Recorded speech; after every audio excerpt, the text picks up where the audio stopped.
All right, doggy, it's all right. Dry up those tears, bro. Dry up those tears. I've already cried them all out. They're gone. Yeah. Oh, hold on a second. Hold on. Yeah. Wait Yeah, a minute. it's all right. Wait. Oh. There's still some left over, brother. There's still some left over. I understand. Okay. All right. All right. Control yourself, bro. Control yourself. It's That's why gonna be okay. I wonder why my wine keeps refilling itself. It's tears. It's tears. Doggy's over here performing miracles. Oh my gosh. Before we get into it, let's just welcome back. Yeah. Welcome back, Death Dealer. Hello, Death Dealer, you there? Huh? There she is. Death Dealer, why aren't your eyes open? What's going on? The eyes are open. I don't know the angle of the screen or the camera. I don't know. They're just fine. Death Dealer, what have you been Sitting playing here watching, these last what? 2 weeks? I volunteered to work on a Valentine's Day haunted trail. Mm-hmm. It's Sir Henry's. Yeah, and what was your role? I was a surgeon. The best. The best. The I best make surgeon. perfection. Heart surgeon, I take it? A little bit of everything. Surgeon. You're a brain surgeon, right? I mean, I did do a little brain surgery. if I was having brain surgery, I would want Death Dealer doing my brain surgery. So Thank you. Yeah. I was actually building the perfect person, so I needed a little bit of everything. Depend on who walked through and what they looked like. Is like, look at him going. I can maybe use a toe from you or something. I would have laughed if you would have looked at someone and been like, not worth it. I did do that a few times. I told him to keep it moving because I wasn't interested. I was like, I already told the front desk about this. Did they kill reception again? Like, what are they doing here? I asked for supplies and they send me you. Dang. Oh, wow. What an insult. Mako, shout out to Mako Power. Thank you so much for being here. You're the real MVP, and I'm so excited. I'm going to be doing voice work on his show here soon. Cool. We're getting all the details ironed out, but was Death Dealer American Mary? Pretty much. By the way, I have no idea who American Mary is, okay? So. It's a good movie, okay? It was ahead of its time. Okay.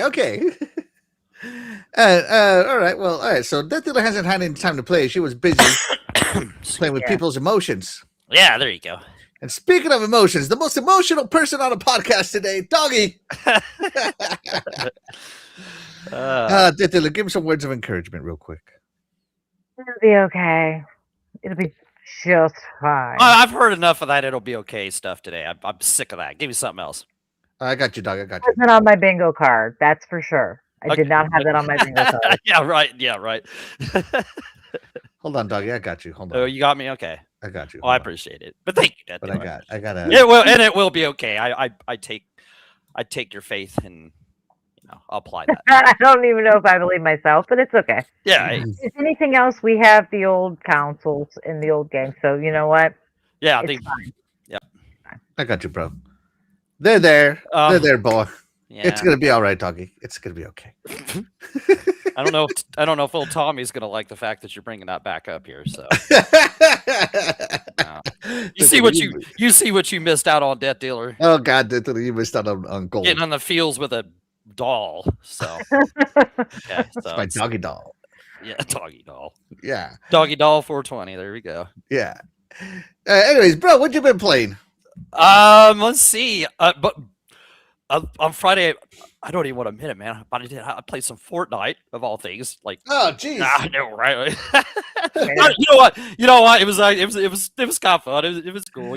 Doggy, are you okay, bro? Are you okay? No, things are just the wheels have come off, man. They really have. No, and then other than that, it was cool. It was fun, And I'll tell you what, they give you a lot of free crap with that crew thing that they give you with the Game Pass thing. So, but so that was cool. I was playing that with Snipes and Jago, so it was cool. Playing a little team battle royale thing. We won the first 2 matches I was in, so I thought that was cool. It's like, yeah, it's like this game's easy mode. Yeah, it's on easy mode. No, I don't know what it was on. I don't know what I don't know any of the rules for. And then of course Dragon Quest VII Reimagined. That's it. That's all I did play. So, of course, I've been playing some Monster Hunter, some Dragon Quest 3. I'm gonna finish this game. All right, My my man. stupid pyramid, screw it. And then I come to find out, doggy, I have been the wrong. I guess you can be a hero, but then you can have like a personality, and I've been Right. the personality this whole time, working myself. Yeah, like there's so not vocations or personalities in that one. Is that what it Yeah, is? there's vocations, so like you can be a hero, Right. a magic user, whatever, Yeah, right? you go to the end And then you it go spits that get out, your yeah. personality. And Yeah. I guess certain personalities do better for everything. And my personality was like the most bland one that has no stats. Right, I forgot about those personality things. Oh yeah. my god! Yeah. So I equip myself a Yeah, new personality you did until not, I yeah. get my weightlifting belt. Yeah. See, there you go. See, you just had to spend a little time with it. Yeah. No, there's Yeah. a lot to that. I forgot about those personalities too. Yeah, and there's the vocations, and you want to be working all that stuff because it builds you up different skills and stuff. Yeah. as you master stuff. So Yeah, pissed me off. It made me want to restart, but then I'm like, no, I'm not going to replay 12 hours of this game. Screw it. Oh no, you don't need to do I'm that. grinding no. through it. No, you got enough time left to get your personality up. So I'm pretty pissed. And then, dog, and then You can blame that on me. I'm blaming it on you for not guiding me through it. Good. I want you to know where Doggy Dog touched me incorrectly here. What else you play, you punk? What else did you play, you punk? And of course, I played some Helldivers. Oh Matter of yeah. fact, of course, yeah. Today, we've been fighting for Cyberstan, and today when I heard the news, I'm like, you know what? I'm going to unleash the fury against some bots, Yeah. some robots, and I played a round of Helldivers, and then I called you. Yep. Mm-hmm. I had to call and we cried it out. Yeah, because we had to talk about the topic for today, the change of topic. So we had a different topic, Yeah. but of course we can't ignore the current talk of the gaming world. So, I'm sure there's like 18 other podcasts. That's it today. That's it. Yeah, like 200 of the podcast right now talking about this. So if we get like 10 viewers, I'll be happy, because I know like certain podcasts are already going like into the 12th hour of talking about this probably. Right. Yeah, but yeah. Oh, We'll see. gosh. I don't know if it's Let's see. hours, but But let's check in with the chat. We got Cross Faith Army says, got banned from Xbox channel I follow, saying Xbox is done for putting some random AI lady as president. Oh well. yeah, I mean, she is AI, and I mean that is Satya's latest push. So yeah, I mean, yeah. I see what you're saying. I mean, I could see why I someone don't know would say about that. some dumb AI lady, but we'll see. I mean, Yeah, she's we'll been very see. successful. We'll see, but I mean, I don't know. It just went on the surface at first. When you hear that, you're just like, oh my god, they've already screwed so much stuff up with this AI anyway, and then the AI person, you're probably not a gamer, that kind of stuff. When you just first hear that, you just I don't emotions know wild, if I approve of her last name right now, because her last name is Sharma, and my heart doctor is Dr. Sharma. Oh no. So I don't know if she's going to be as expensive as my heart doctor. I don't know if I can afford to be an Xbox gamer in the future. No, yeah. Just joking. Yeah, but no, as long as you don't insult people in the chat, and you don't Right, yeah, not you'll be being good like here. this Xbox sucks so bad and just constantly spamming that, then just Yeah. I know Let's you're see, not gonna Phil do and that Sarah 'cause you're an retired, Xbox eh? fan, so That's often a euphemism for pushed out. It happens, man. It happens. yeah. It happens. Yeah. Let's see. Mako Powered says Doggy Dog has fallen. It's time to old yeller him before we fully lose him to Fortnite. Let's see what the back. Oh damn. See, and see, I'm blaming because we were doing just fine playing Helldivers 2, and then then some of the guys that played, like Jago, ran out of stuff to do on it. They need to add more stuff, man. Like, so you got people migrating. I don't know. For Fortnite. If Jago hasn't played the Cyberstan Assault, it's over. That was freaking ridiculous. That was awesome. We were playing one night against something, and it was so hard. It was like, man, I know we didn't play last week, but we don't suck this bad. It was super tough. Oh no, the Cyberstan. I don't know what it Assault was has we were been fighting, hard. but it was tough. Because they can't counter bombard you. It's BS, man. Yeah, that's that week we went and played the aliens the next day. Yeah, and like, if there were like smoke bombs going off you got to be careful, because those cyborgs will come out and like Sparta kick you, into like a meat grinder. It was some BS. Were some of them invisible? I won't say they're invisible, but they were like they would blend well with the smoke. Yeah, you couldn't see with them the or fog of something. war and Yeah, stuff. Yeah. I think we had to go with those things. They were Yeah. tough. Yeah. And Michael Power says, "Oh dang, that opening is straight fire. Thank you, thank Yeah, you. yeah. Thank yeah, you. yeah, thank you. Yeah. We appreciate it. Yeah, yeah, Yeah. Gets me pumped every Friday. yeah." And man, this is what happens when I'm gone from the chat for a while. Doggy Dog I starts saw playing you said Fortnite. that. I blame myself. Yeah, dude. Oh man, Doggy, I don't know what kind of friends you got around you, but you need new ones, bro. Talk about not having some They're on your bad bingo influences on card. Talk about not having some on your bingo card, like Death Dealer said. I'm sure nobody had that on their bingo card either. So, Oh God, Glinter.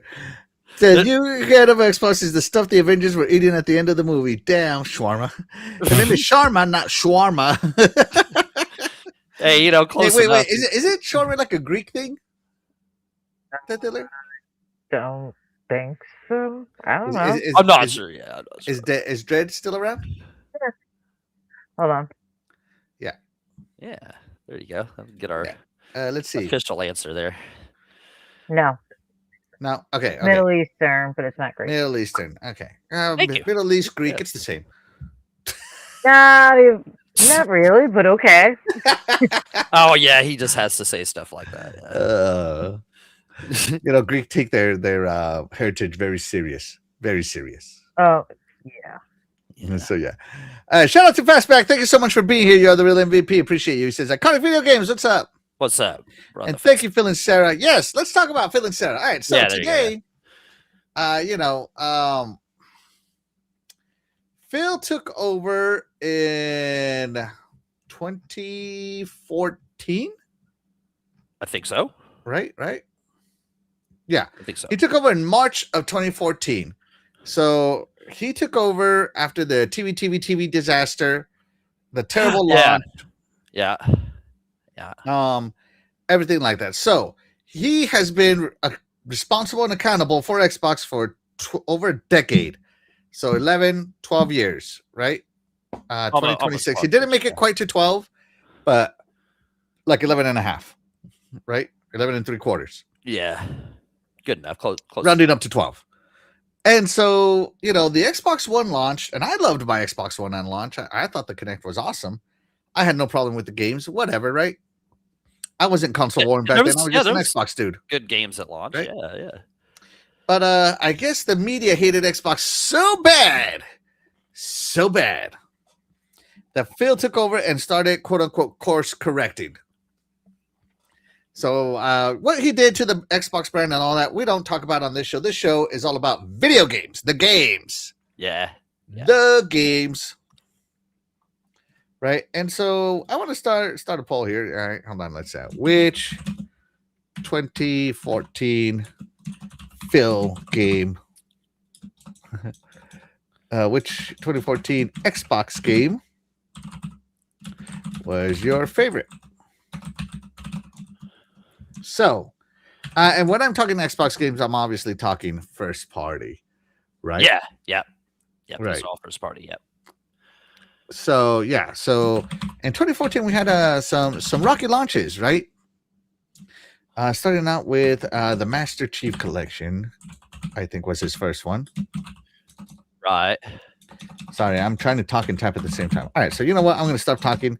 Doggy or Death Dealer are going to talk. So I made a list using AI. Okay. Because it was really short notice. I didn't have time to make this myself, so I'm not going to lie to you. I use some AI slop. There might be some AI slop. AI slop up in here. Okay. That's right. Yeah, that's right. The new lady Sharma would be proud of me. And so you can see in 2014, we got Kinect Sports Rivals, State of Decay, Year of Something Edition, Halo the Master Chief Collection, Sunset Overdrive, and Forza Horizon 2. Did you play any of those games in 2014? No. All right, that was good. No. Doggy. That was sorry. Yeah, I played a lot of those. Of course, I loved Forza Horizon 2. That was great. But let's see, the best one, if we're going to pick the best one just out of that, I'd say Master Chief Collection. Just because I didn't play much Halo at all, like before the Xbox One. I had some probably dabbled in Reach a little bit whenever I had the 360 and had all those games and some Halo 3. But Master Chief, I know it was rough when it launched. I didn't really play it like when it launched and stuff, but I love this collection of games, and this is where I played most of my Halo exposure, if you will. And what they've done with the collection since is cool, and I think they've added games when Reach wasn't on there at first, right? And ODST. Yeah, I've had a blast playing through this co-op with Jago. And I like how you can switch between the graphics on some games and the music and stuff changes and that kind of stuff. But yeah, probably the coolest game. I mean, Forza Horizon 2 was great, but I don't want to pick all the Forza Horizons here, so I'm going to go with Master Chief is the coolest game on that. And what an awesome collection of great games. So how could you go wrong with that? And Axel is muted if he's trying to talk. They are an awesome collection. Yes, absolutely. Can't deny that. So, a lot of people were talking about this one from Insomniac, which was an Xbox exclusive at the time, was Sunset Overdrive, and it's still an Xbox One exclusive. But I never played it. I'm just being real honest. I never played it. It was never on my radar because I didn't hear anything advertising it. So for me, I'm going to go with the Master Chief Collection being the most influential for me because I love me some Halo, and to have played them all on the Master Chief Collection was great. Back then, all the multiplayer was mixed. You couldn't pick, hey, I want Halo 3 multiplayer, Halo 2 multiplayer, whatever. You just got to pick multiplayer. And it would throw you into a random list. I remember that. And people had a problem with it for some reason. Whereas me, I'm like, well, you could, back then, Halo 2 and Halo 3 and all those games still existed. I'm like, well, just play it on Halo 2, like, right. Go back to Halo 2. But what I really loved is that it added multiplayer with Halo 1 maps. I do remember that. So I was all about the Halo 1 maps back then, and I wanted to play more Halo 1, Blood Gold, stuff like that. So that was really fun for me. And I would like drop in and out of multiplayer matches until I got Blood Gulch. It was pretty funny what I was doing. So yeah, for me, the best game in 2014 for Xbox. Now I didn't get my Xbox until 2015. No, I had it in 2014. Yeah. It's definitely going to have to be the Master Chief Collection from 2014. And I'm sorry I cut you off, Taylor. I apologize. I'm just trying to do like 20 things at the same time. You're fine. You're fine. Yeah. But did you? So you haven't played the Master Chief Collection at all, or anything?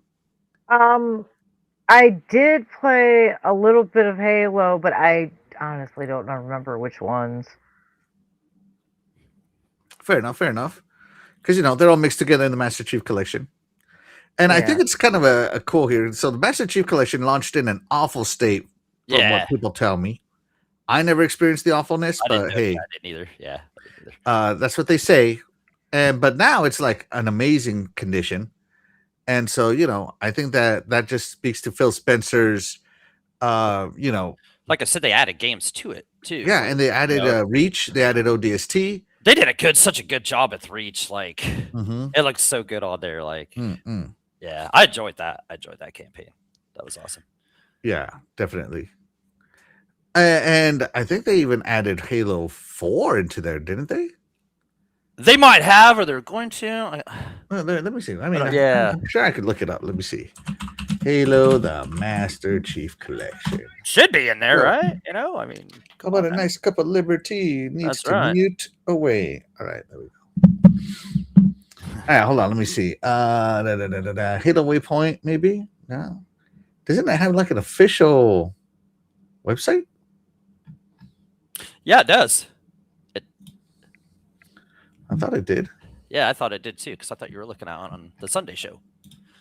All right. Because that's where I told you. No, that was the Gears of War. I was wrong. But still, I think it has its own side. All right, here we go. Loading the website now, I guess. Yeah, they're okay. So I know the cover has all the games on there. So you got Halo, Halo 2, Halo 3. You got ODST. You got Reach. And which one is it? Halo 4. That's 4. Okay, so yeah, that's 4 down here.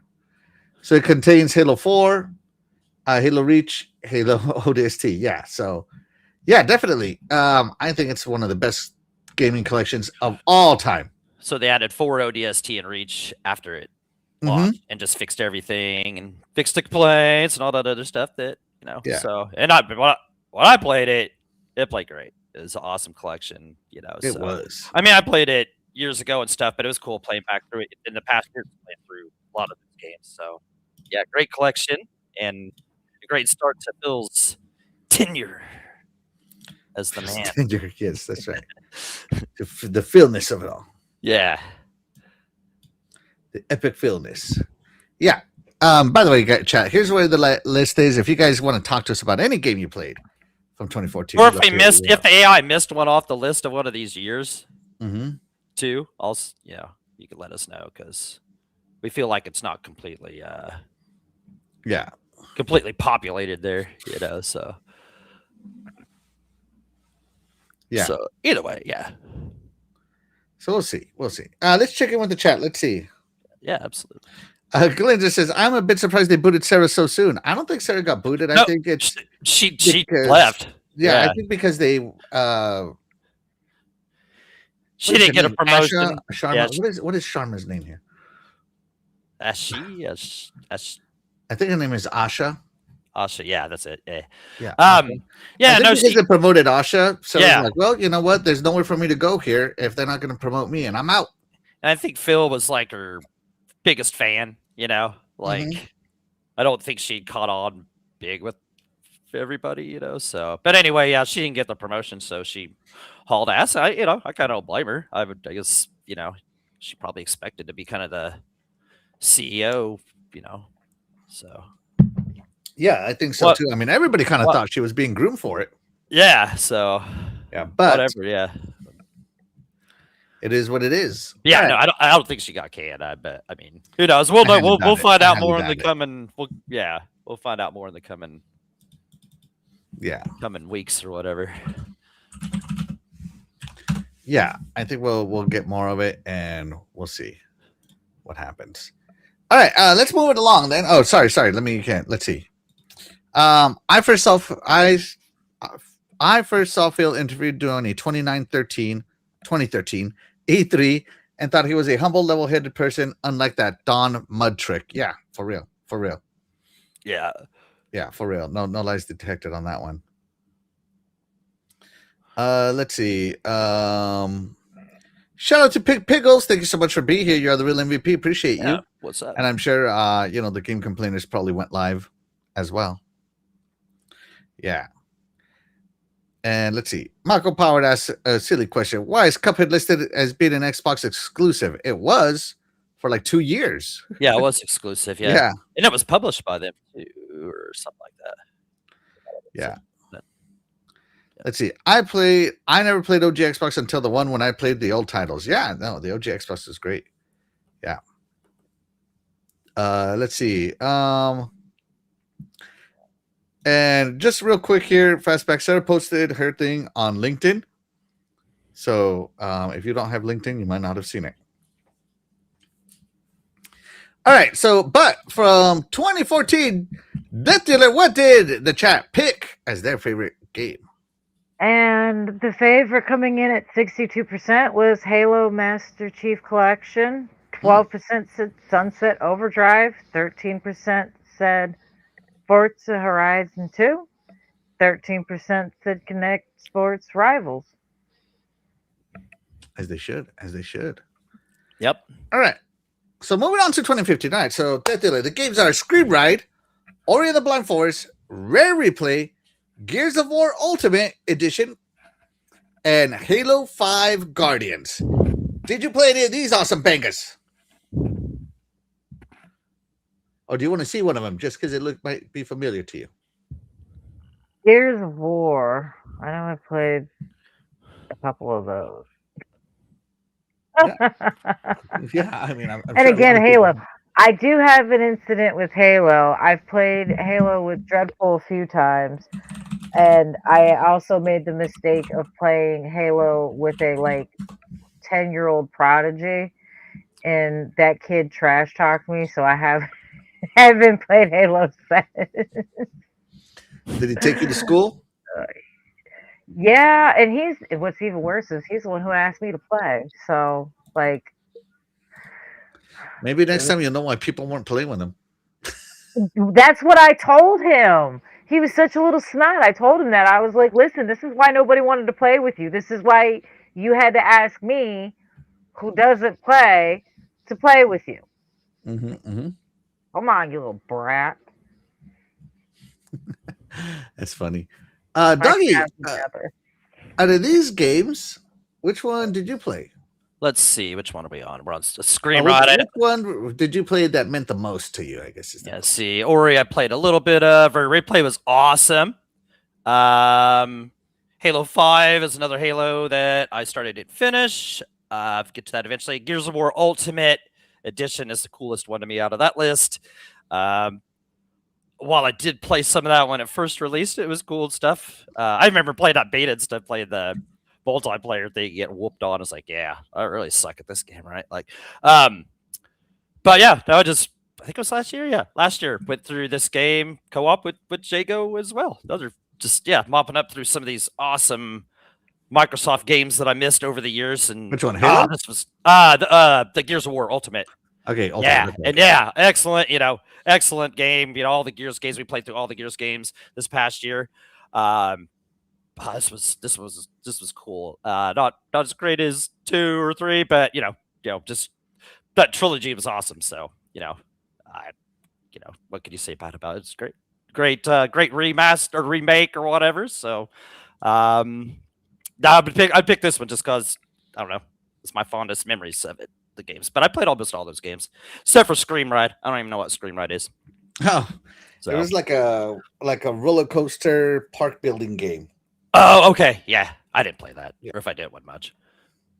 So I have all these games except for Scream Ride. I love all of them. But probably to me, it's a toss up between Ori and the Blind Forest because I love me some Ori. I think it's a gorgeous game. It was gorgeous, yeah. And I don't know, like to me, it was the best game they put out that year. I love me some Halo. Halo 5 Guardians was all right, but I'm not saying anything mean to Halo 5 Guardians as I understood the story, but the advertising didn't match. Whereas Ori did get it, the good advertising. But so I'm gonna go with Ori for me being my favorite one out of the 2015 era. There's just no game that made me hype for the sequel as much as Ori did that. And the more I played the game, the more I wanted to play. I probably finished Ori and the Blind Forest in like 4 days and the sequel in like 2. Oh, geez. And for me to finish a game that fast, I'm addicted to it. Yeah. Because, like a 20-hour game could take me like a month. Mm-hmm. But when Ori came out, I did nothing but play Ori. Nothing but played Ori. So... yeah, I think that was a great one right there. Was Ori and the Blind Forest. So, that was Phil's first 9 rank game. A 9 out of 10 game. I think, right? Yeah, it did. Yeah, it did. It did good. I think. And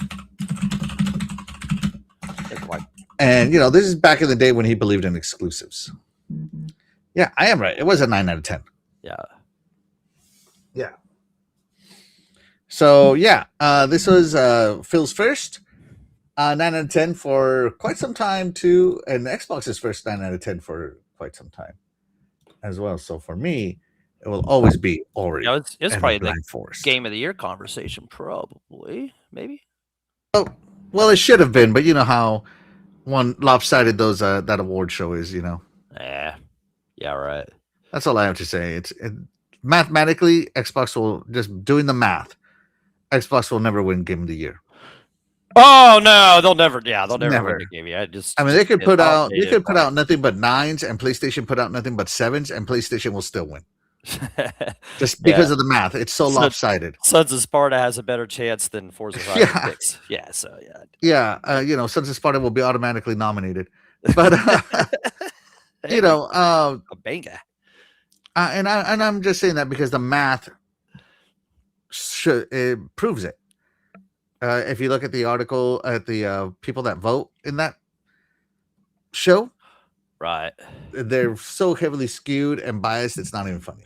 My favorite was the year that like Forza Horizon 5 came out like Mhm. late October, early November, and they usually did the cutoff halfway through November, and then they moved the date up so that game couldn't get included Yeah. on the. I was like, I don't know. This year they'll have to move it up to May 15th to keep it off there. Yeah.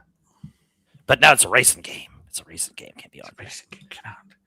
Glenda said, if the new head honcho is an AI specialist, could more layoffs be imminent? Microsoft has layoffs every year.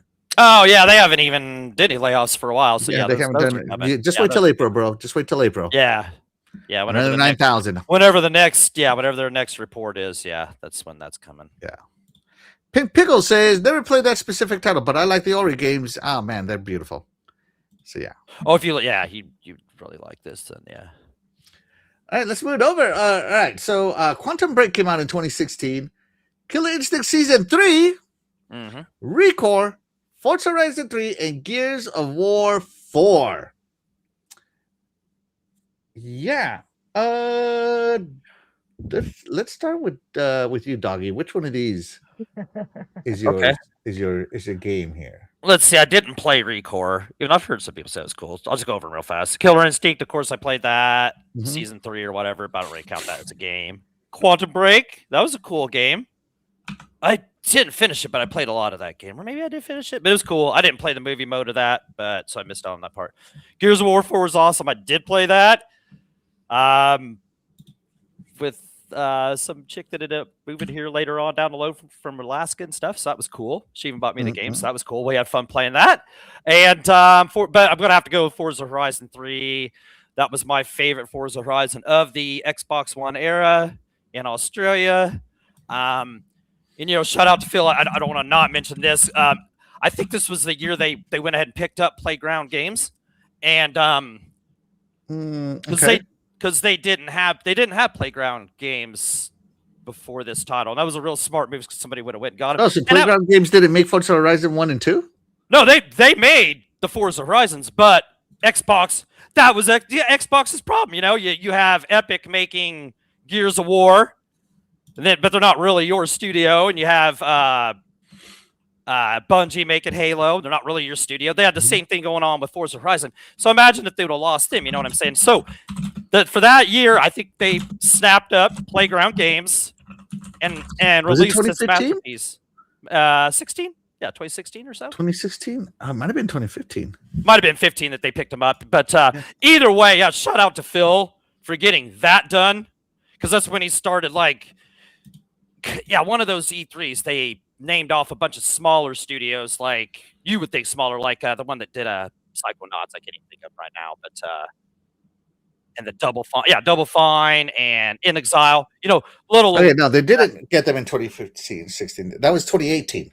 Oh, really? Okay, well, go ahead, bro. Still, shout out to Phil for getting Playground because they made this awesome game that was so kick ass. I mean, in those DLCs that I had, including the Hot Wheels DLC, which that alone, somebody should have snapped them up before that. So that's amazing. But yeah, I loved Forza Horizon 3. One of the best racing games ever, and the coolest Forza Horizon on the one. So loved it so much. How could you go wrong, right? How could you go wrong? Exactly. Yeah. But don't lose faith. Death Alert. What about you? Did you play any of these games? Hold on, let me put it back up. So 2016, we're talking right here. Quantum Break, Killer Instinct, Forza Horizon 3, and the possibility of Gears of War 4, about the only ones. I'm realizing now that I don't play a lot.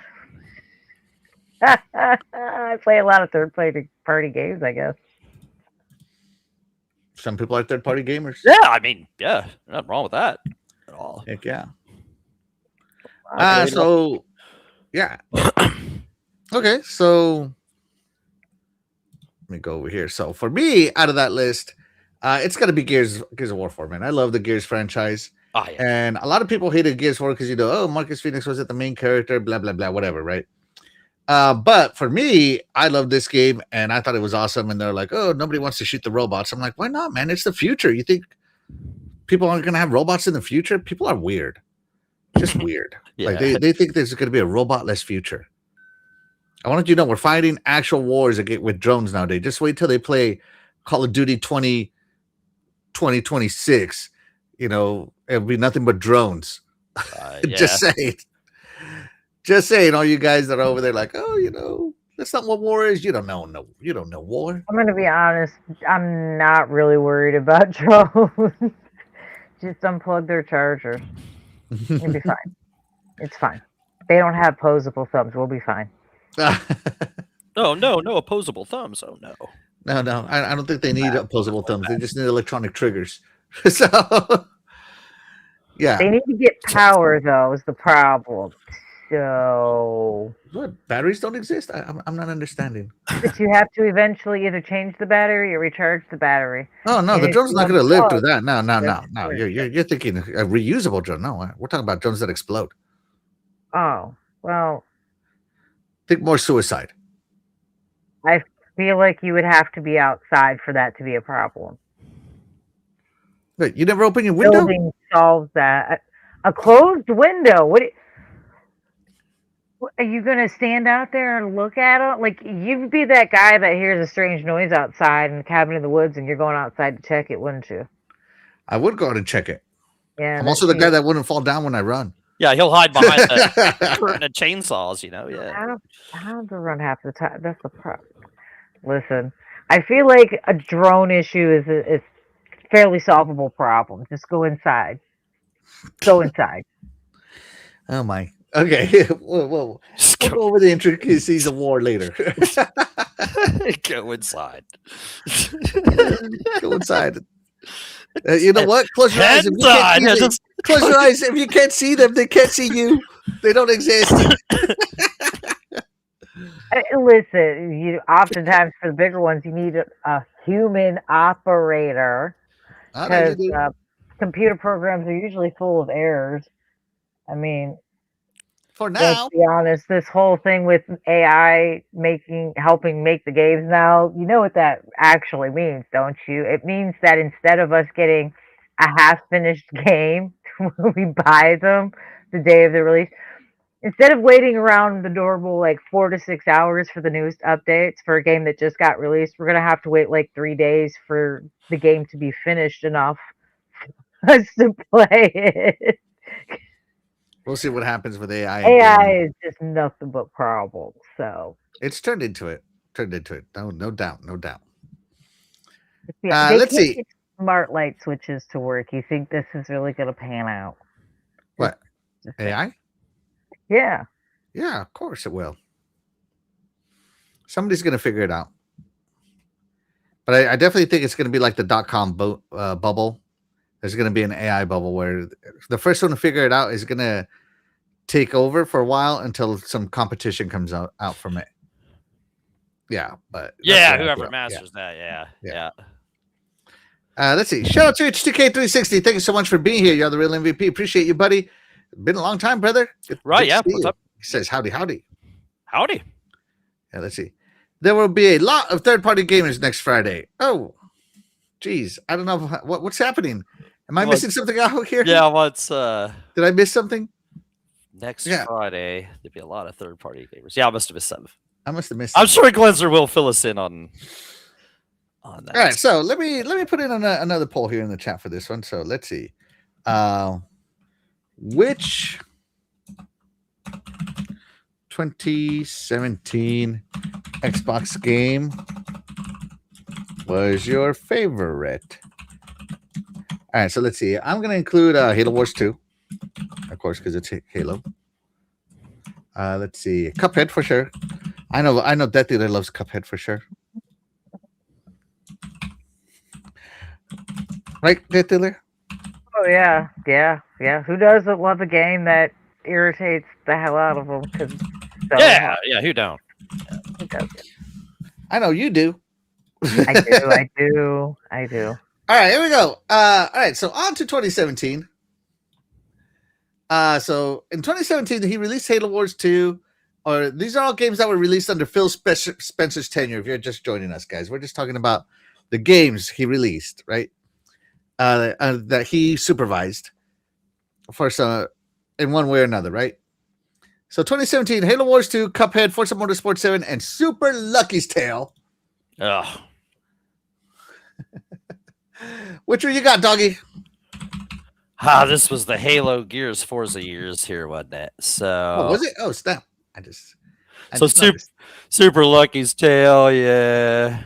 Cuphead, I didn't play that much of that, and I lost. Oh, and Halo Wars, I don't think I played that at all. So Forza Motorsport 7, of course I played that. That was a great racer. Forza Motorsport 7 was actually better than the newest one they had, I think. So I was a little let down that I bought the Ultimate Edition of that, and it promised DLC that they never gave us. Really? And I finally get a chance to, show my, anger. There we go. That I don't know what I got, what I actually paid for in your DLC. I paid, I paid like for the extra edition and got Jack because I got like the Steelbook and everything. And oh, that's cool. All I got was like some VIP pass, which we all know is kind of just worthless and stuff. But anyway, the race was great in it. You know what I'm saying? Of course, like any Forza Motorsports, they were all a blast. This is one of my favorites. 6 and 7 were the best two. So I enjoyed it. I played a lot of hours of this one. So definitely the best game of that year for me. Nice. Let me pull the list back up. What about you? Out of these 2017 games, did you play any of these? Cuphead's the only one I can guarantee I played.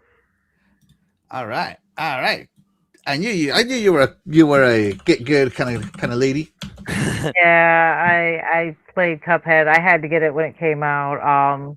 That one I was really looking forward to. The whole idea of how the way they made it was probably what drew my attention first before I heard anything about a storyline or anything. I appreciate the old school animation. Beautiful game. Beautiful. Hard. Way too hard. Ridiculously hard. Beautiful game, though. As a guy that 1v1 Cuphead and only made it to the third island, I feel your pain. So Cuphead is made up of 4 islands and hell. And I only made it to the 4th island or to the 3rd island before I gave up. I'm like, I'm tired of trying. I'm done. But I do love the 1930s spaghetti type art. They don't really have limbs. They have they just bend the whole arm. Yeah, that's cool. I love the jazz music. I play the soundtrack to this game all the time. So I love this game. I love the game, but it's hard. It is hard. That's all I gotta say. And to think that people can speedrun this game. I speed ran it. How'd you speedrun it? What's your time, doggy? Oh, I could finish this game in a good. Probably I could install it and uninstall it in a good 5 minutes. Yeah, and I want some doggy internet. Yeah, you can download this yeah. and uninstall it before 5 minutes? Oh yeah, guaranteed. Funny. Beat it and everything. Let's do it. Yeah, that's how doggy beats his games. His game can't be that big a download. But no, it does have awesome graphics stuff. I wish I was good enough to whoop this game, but no, it's not happening. Not even trying. I love Cuphead. I think it's a great game. Oh, I can see. Yeah, I can see why. Yeah. I think it's fun. Let's see. For me though, the game I played the most out of all these games, even though Cuphead was great, it has to be Halo Wars 2, man. I played this game daily for about what year did it come out again? Let's see, 2017, for a good 5 years. 6 years. No, 5 years. 5 years for sure. Daily for like a good 5 years. Really? Yeah, I would play at least one game every day. Dang. And what's funny is I don't have the achievements unlocked because, it had that blitz mode, which was stupid, like a trading card blitz mode, and I hated it. And I'm like, I'm not playing that. I just want the RTS mode. Right. But it introduced Aatrox, who's the main baddie in the current Halo. And so it also, introduced Isabella. Captain Cutter's a great captain. It's just, a fun game. And I love playing it. You know, it puts you in, like, if you win a lot, it puts you like in the winner's circle. And if you lose a lot, it puts you in the loser's circle. You know, so it does have a matchmaking tier to it. But I've won about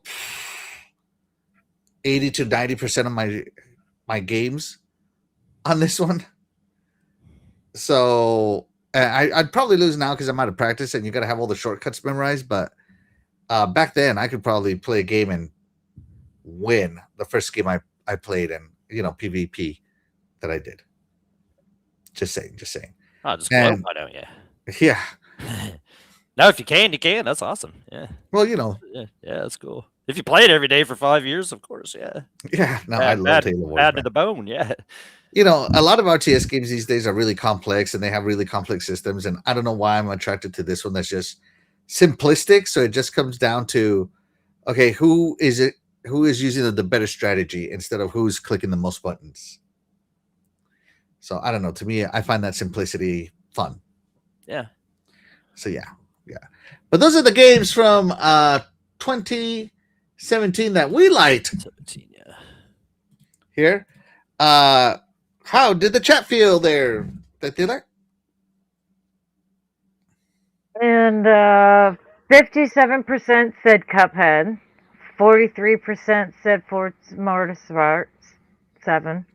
Mm-hmm. Nobody voted for Halo Wars 2, and nobody voted for Super Lucky's Tale. Dang. I can't imagine it. No, come on now. No, an Axel game got 0 votes. Oh, no. By the way, I did play Forza Motorsport 7. It's the first Forza Motorsport I played, and it was amazing. Yeah. Let's see. Yeah, 6 and 7 were great. They dialed them in. I mean, the latest one was good, but not as good as those two. Clinton says the best game out of all those years is Psychonauts 2. Yeah, Psychonauts 2 was a great game. Yeah. A little later down the line. Yeah. Yeah. And Fastback is here being agrees with that dealer. Cuphead was beautiful but brutal. Yeah. I played Cuphead, only got to the fourth word. Game made me wish it had some codes. Yeah. Codehead. Yeah, for real. Codehead. I admit I played it on easy, but it didn't seem so easy at all. It had difficulty modes. I didn't know it had a difficulty mode. I didn't know there are. When you start a new profile, you have and I think you can actually change it while you're playing. But when you have it on easy mode, you don't progress in the story. Oh, you can progress, but you don't get something when you're playing on easy mode. I don't know. Do you not get achievements? Do you not get the achievements?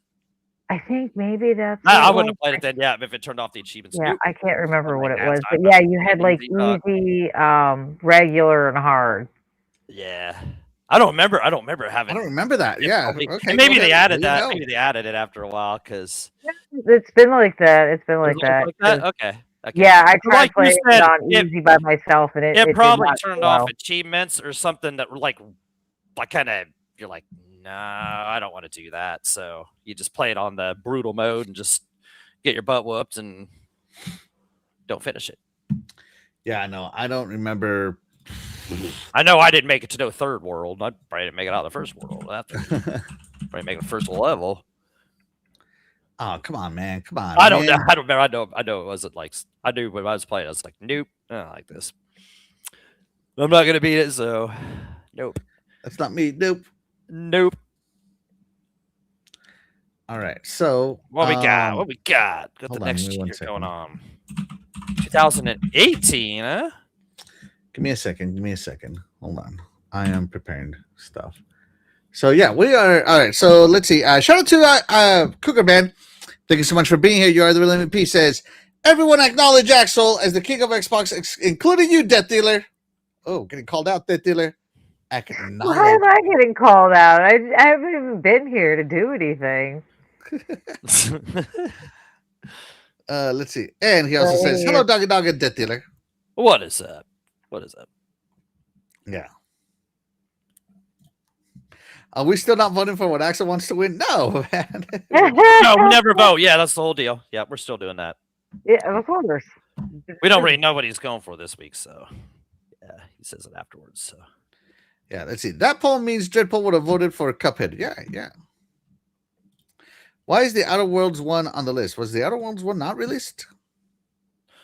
Outer Worlds came out in like 2019, yeah, and Yeah. they were acquired in 2018, weren't they? Yeah, they got a bunch of those studios in 2018. Let me make sure. In Exile. Sure. Yeah, Obsidian was acquired in 2018. Yeah, so it counts. Yeah, it counts. Oh, fine, and that other weird studio that made South of Midnight. I can't even remember their name anymore. Ooh, excuse me. I'm sorry. I have to yawn, people. I have to yawn. It's okay. It's all good. It's not as contagious as people say. Really? It's only contagious if you're tired, right? So I didn't yawn. So what was that other? What is that studio? What is that studio that made South of Midnight that did that? Compulsion Games. Compulsion. That's the other one they got that year. Yeah. Yeah.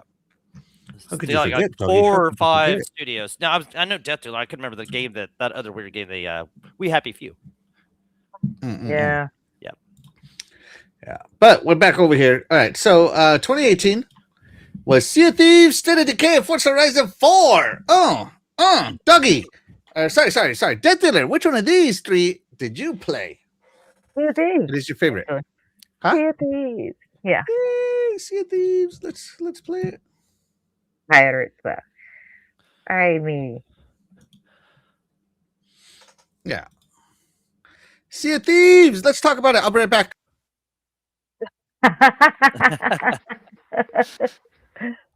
Well, that was that actually was kind of pirate-like. Yeah, it was. That was very pirate-like of him. Arr, matey. Yeah. Did you play this a lot at launch? Did you play it at launch or anything? Not really. Played it here and there. Game though. I mean, it's not anything too. It's a good game.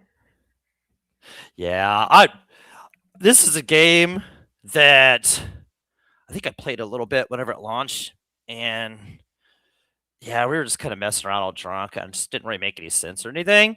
So I just went away from it and stuff, and I downloaded it again because they keep updating. I just like just super awesome. I mean, heck, the PlayStation dudes were buying it like last year when they came out with it, right?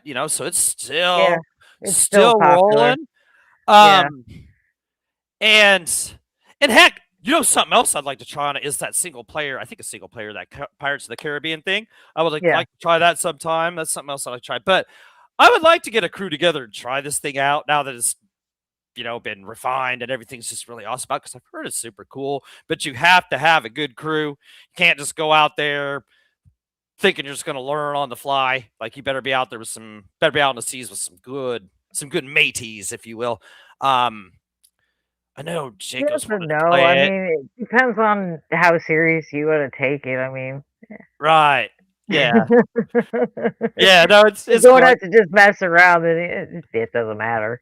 But it'd be cool, like, to get good at and go steal people's loot and sink their ships and stuff like that. But I've never been on a team to be that awesome and do that kind of stuff. Especially now that like you got like the PlayStation guys out there, and they when they're on PlayStation, you just go after their ships if you want. That'd be super fun. So, but like I said, I've just never had a chance to play this with a super awesome crew. I think if I did, it would be super fun to play. So, just matey. How about you, you pirate? Me. So out of this list, pirate. So what was our choices again? Sea of Thieves, State of Decay, Forza Horizon 4. Love State of Decay. Forza Horizon 4 is the first Forza Horizon I played. But I played Sea of Thieves for like 3 years straight, nonstop. And the thing about playing Sea of Thieves is there is no short gaming session when it comes to Sea of Thieves. If you want to really play this game, you got to dedicate 3 to 6 hours. Yeah. Nonstop pirating. Because the seas are vast and full of adventure and stress and anxiety. Okay? For the sea is vast and full of terrors, let me tell you. So they have cool little stories here you can play. I'm showing here the Tall Tale, the pirates, the Monkey Island Tall Tale, right? Right. But if you're playing adventure mode out in the not a tall tale, you are in for a stressful day. And I don't know why I enjoyed it. Like I remember playing Sea of Thieves, being super happy that I was like sinking ships and taking people's treasure, and being super pissed because somebody sank my ship and took my treasure. Like, I would be pissed too. That's what. Yeah. No. yeah, like I remember being happy and pissed all at the same time. A lot of people hated this game. It didn't do well in meta. No, it didn't. Really? On the No, it got like ratings. 60s or something, didn't it? Like, yeah, it was like in the 60s and like a 69 or something like that. it was pretty empty at launch, though. I mean, I don't think it really had like content. Yeah. I mean, you were just So it was a 69 when it launched. Yeah, yeah, and it was it's an 80 now. yeah. That's what I'm saying. They've But yeah. really it hit PlayStation, so that bumped it up 10 points, and then and then they've added a bunch of stuff to it. So, and while you were gone, have you ever played that?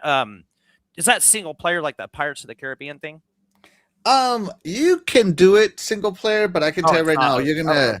Okay. I thought Some parts are gonna be very difficult. shows, That's all I'm gonna say. okay, so it shows a lot. No, so that's not single player. You're better off co-op. The point of this game is to be co-op, and that's the thing. Like, Oh, everybody was all like, "What if Yeah. I don't want to play co-op? What if I want to sell my Well, own ship? don't play What it. if I don't want the game to be exactly what they advertised for the last 3 years?" Yeah, don't play it then. Yeah, You know? right. That was the whole point of it in the beginning, Mhm. and that's all it was in the beginning was co-op. Just go out and do your thing. It just was kind of empty at the beginning or whatever. It was still beautiful and everything. It just was empty, but I No, don't. they I just- don't think- I have to disagree because I became a year. I have my day one patch on this game, meaning I played it day one, and I have my year one pirate legend.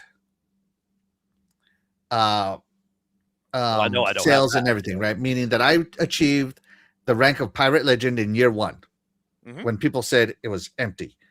But I went in there and I learned how to sail, and doing the treasure hunt and all that stuff. Yeah, that's cool. Yeah. But what really made Sea of Thieves fun was to be a freaking pirate, make your adventure, go out there. Like I remember making allies and selling as an armada of a bunch of small ships. I remember freaking me and my cousin doing like that move where you drop the anchor and you turn around real fast. Mhm. I remember doing that and just like freaking taking over another ship that way. I remember stealing people's stuff. Did you ever I remember drink when the Mocha rowboats came Bar? out. I remember taking their stuff, throwing it on the rowboat, dropping their rowboat, and rowing all the way back to my ship. And it took like forever because the seas are vast, right? Yeah. They have megalodons, they had krakens, they have they added megalodon in year one. They added the kraken was there at launch, and then they added the fish in year one, which added even more. And it just became this awesome adventure game that just kept growing and kept growing and kept growing. Like if I played it today, like I sailed the seas so much in that time period that I could basically sail the seas blindfolded. Oh, and they also did the Ashen Shores, right? The fire area full of volcanoes. Like I remember me and my cousin were being chased. My cousin was my cellmate, by the way. We were being chased, and we were in the Ashen Shores, and we had like a ruby treasure, and it was like part of an achievement to get this ruby treasure, right? And we struggled to get this, and we wanted to get it back. And like the thing about this treasure is that once you get it, you appear on everybody's map. Right. Like it's like pings out. Hey, everybody, this guy has it. I just man, I gotta know, like, how in the hell Pisses me off, man. So we were sailing to the nearest port to sell it, to turn it in, right? Right. And a galleon started chasing us, and we're like, oh no. And we were sailing, and we're like, okay, we got to sail against the wind because the galleon is not as fast as we are against the wind, right? So we were sailing against the wind, trying to think of what to do, and suddenly a volcano started erupting, and I'm like, their ship is bigger than ours, which makes it a larger target. Let's go into the volcano. He's all like, are you sure? I'm like, I'm positive. Let's go. And we went into that, and sure enough, their freaking boat got hit by the volcano, rock, Mhm. and it sank. And we went and turned our treasure in. like it's those kinds of moments that just you don't forget. Yeah. To me, Sea of Thieves was a make your own adventure game. If you wanted to play a single player, I just want to do some quest game, blah blah blah. I have no imagination. Yeah, Sea of Thieves would suck for you, and I think that's what really happened with Sea of Thieves, is that a lot of these reviewers have no imagination. Yeah. That's all I'm thinking. Yeah. I mean, they You were know. gonna hate on the game anyway. You Mhm. know, they were prepared to hate on it anyway, and you weren't truly gonna find the joy in this game unless you put tons of hours in it. And they didn't do that either. They didn't have a bunch of mateys to play with them, that I were only had cool the with cousin. it. You know what I'm saying? Like, but you had somebody to enjoy it with. Those guys weren't wanting to enjoy it, and they weren't going to find somebody else that wanted to enjoy it either. So Yeah. oh no, it sold well on PlayStation last year. So and it's cool that so this came out, and when did this come out? 2018. Yeah, 2018. So some odd years later, they're still working on it and just making it better, and they've even upped the score into the 80s or whatever with it. So Yeah. So like, it launched in shout out to them for 2018. that. Yeah. So, it added the Hungering Deep, which was the Megalodon. Cursed Cells added skeleton ships. Forsaken Shores added the Devil's Roar, which is the volcanic area that I was talking about. The anniversary update added the Tall Tales, right? Fishing and cooking. And they even added an arena PvP mode. They added a Pirate's Life, the Pirate of the Caribbean, Yeah. the Legend of Monkey Island. Oh, I forgot about that. They added Captaincy as well to it, so now you can name your own ships permanently. That's kind of cool. Yeah, they added the Burning Blade. I remember that you had to do Flameheart's ship. They added safer seas and all that good stuff. So yeah, Sea of Thieves is still alive and well for a good reason. So yeah. Great pick, Dilla. Great pick. Yeah. Sorry I went off, but I really love that game. Dougie, which game were you going to talk to us about 2018? I played them all, but Forza Horizon 4, of course, played the most. And for the same reasons the other one. Yeah, I mean, it's just great, Everything from, I love all the things to do in these games, from all the structured races to just going through and smashing each and every sign, driving down every single road, finding every scenic spot, just smashing into rocks. And just walls. smashed into the rock by Dreadpool, which, I don't know if I knew Dreadpool at the time of this time, but I guess I was getting myself ready to get smashed into rocks by Dreadpool. That's right. Dreadpool did smash us in Forza Horizon 4. You're right. No, it was 5. It was 5. Was it 5? Okay, Yeah, it was 5. Yeah, Almost. we were getting ourselves prepared for that, So Yeah. But now I'm ready for it. this game just took and added more to the formula, and just another game I just spent days and days and days playing. So this is the first Forza Horizon I played, and man, I've been missing out. I found out I was missing out. All right. Yeah. So great pick, Donkey. Great pick. Let's see. This was the one on the Chase Arkansas says Doggy Dog is the GOAT. Oh, you the GOAT, man. Thank you, brother. And thank you so much for being here. You are the real MVP. Appreciate you. Yeah. Shout out to Ray G. Thank you so much for being here. You are the real MVP. He says, wait, it's already been 8 years since the ZeniMax purchase? Yes, sir. Yes, sir. And he says, well, a group of friends can make a stick the center of the universe and have fun with it. Oh, something as boring as a stick. Yeah. No, it's not been. A group of friends can make a stick the center of the universe and have fun with it. Just look at South Park. Yeah. Stick of truth. No, it's not been 8 years since ZeniMax. It's been 8 years since like Playground and In Exile and Compulsion and not ZeniMax though. That was not ZeniMax. 2021 or something. Yeah.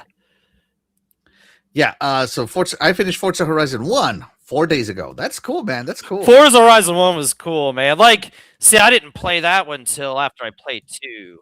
I played 2 first, and I was like, this is cool. So then I went and bought 1. I was like, yeah. So yeah, the one's cool. And it's a little shorter and stuff. But yeah, they all have their own charm. They all add something to it. They just get better and better. Yeah, definitely. I like how one's just in Colorado. That's cool too. Yeah, it was just Colorado. Yeah. Not a whole. Yeah, that's right. It's just a smaller scope, but it was still done so good.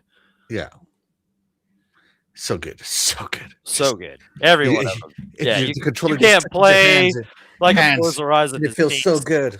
Like that Fast and Furious standalone add-on they had for 2. Like that was awesome too. Like Yeah. It's good stuff. It's good stuff, man. I can't wait for 6. Yes. All right. So let's move on to the next year. Let's go. We're up to 2019. Which one of these awesome games did you play, and which one do you want to talk to us the most about? None of them. Really? I played all She hits them third-party all. games, I guess. I don't even know what's going on here. Yeah, I guess I am a third-party player, I guess. You know, that's okay as long as you play on Xbox. I do. Right, yeah. I do. Yeah, I play on exactly. Xbox a lot. Yeah. So That's right. That's right. It's all good. It's all good. You can be third party. It's all right. We're gonna rename you to third party death dealer. She's many not gonna years come and will kill you directly. A third party will, guys. Yeah. uh, She'll sit down third-party services, right? That's right. Third party services. Yes. Dahlia, what about you? 2019 Crackdown 3, Gears 5, Age of Empires 2 Definitive Edition, Okay. and The Outer Worlds from Obsidian Entertainment.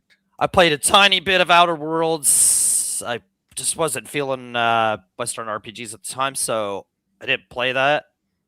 Maybe I should go back and try that. No Age of Empires didn't play that. Oh, Gears 5 didn't play it at the time, but played it last year. Awesome open world, cool game, you know? I know you're going to talk about that one. So, I mean, Gears 5 is the best, but Crackdown 3 was so awesome. Like, Crackdown 3, well, you know, it might have been a little empty in the city, like, compared to, like GTAs and stuff. Like, this game was so fun to play, like, co-op with your friend. I don't know if I played it much single, but it was just fun to get on and play with your friend with this game, you know? Like, this was around the Mixer time, and we would stream it on Mixer. That's what we do. We just get on, stream it on Mixer, have us about 6 or 10 people watching, which we thought was so cool. You know what I'm saying? Like, actually have people, you know, watching us play this. But I thought the weapons were cool. I thought the missions were, you know, it had enough different kind of missions and variety and stuff to it. Like, I thought the combat was fun. That last part where you had to get to the very top of that one part was impossible. But other than that, I mean, I really enjoyed this game. It wasn't better than Gears 5 or anything, but it was a super awesome game. So I thought it was fun. I think I got a bad rap. This is one of those games that got like a terrible score that didn't deserve it. It didn't deserve quite that terrible score. I don't know what it got, but I'm sure it was another 60s. This is geez, what did it get? Yeah. Yeah. All This right. I had a fun time playing this game. So shut Let's up, see. Crackdown 3. Crackdown 3. You know I love Crackdown 3. I talked about this 2 weeks ago. 63. Yeah. Damn. Okay. Man. Yeah, it definitely deserved better than that. It was more fun. Yeah. It was more fun than that. Yeah, I remember this one that you know, it was supposed to be cloud powered and power the cloud. Right. You know, all that good stuff. And Phil Spencer said that, you know, the cloud provided 20 times the power of a single Xbox One. You know, and I think this was one of the first Game Pass games too. That was advertised with Game Pass, not super heavily advertised with Game Pass. Right. Yeah, played day one with Game Pass. Yeah. And then the multiplayer wasn't working on day one or something like that, right? And that made people mad. Or it wasn't because and it was supposed to have like 100% destructible. Yeah. It didn't. Yeah, a lot of people were against it. And so that just killed the hype of it there too. Yeah. So so I remember it had a lot of hype going into it, but no. Otherwise, Crackdown 3 was amazing. Yeah, it was fun. Yeah. I liked it. It had so much. It had so much hype, and then it got killed by so much stuff, and then it just didn't get a chance. It definitely was better than the 63. Yeah. Like, gosh, come on. Yeah, it definitely deserved better than that for sure. So I agree with you on that one. Hold on, I just lost my video. There it is. Okay, so I'm going to talk about Gears 5. Yeah. I love Gears 5. Gears 5 to me was the best game that year and my game of the year that year. And it was the most complete game. It had single player, multiplayer, co-op, horde mode. What else did it have? It had a map builder and one more game mode.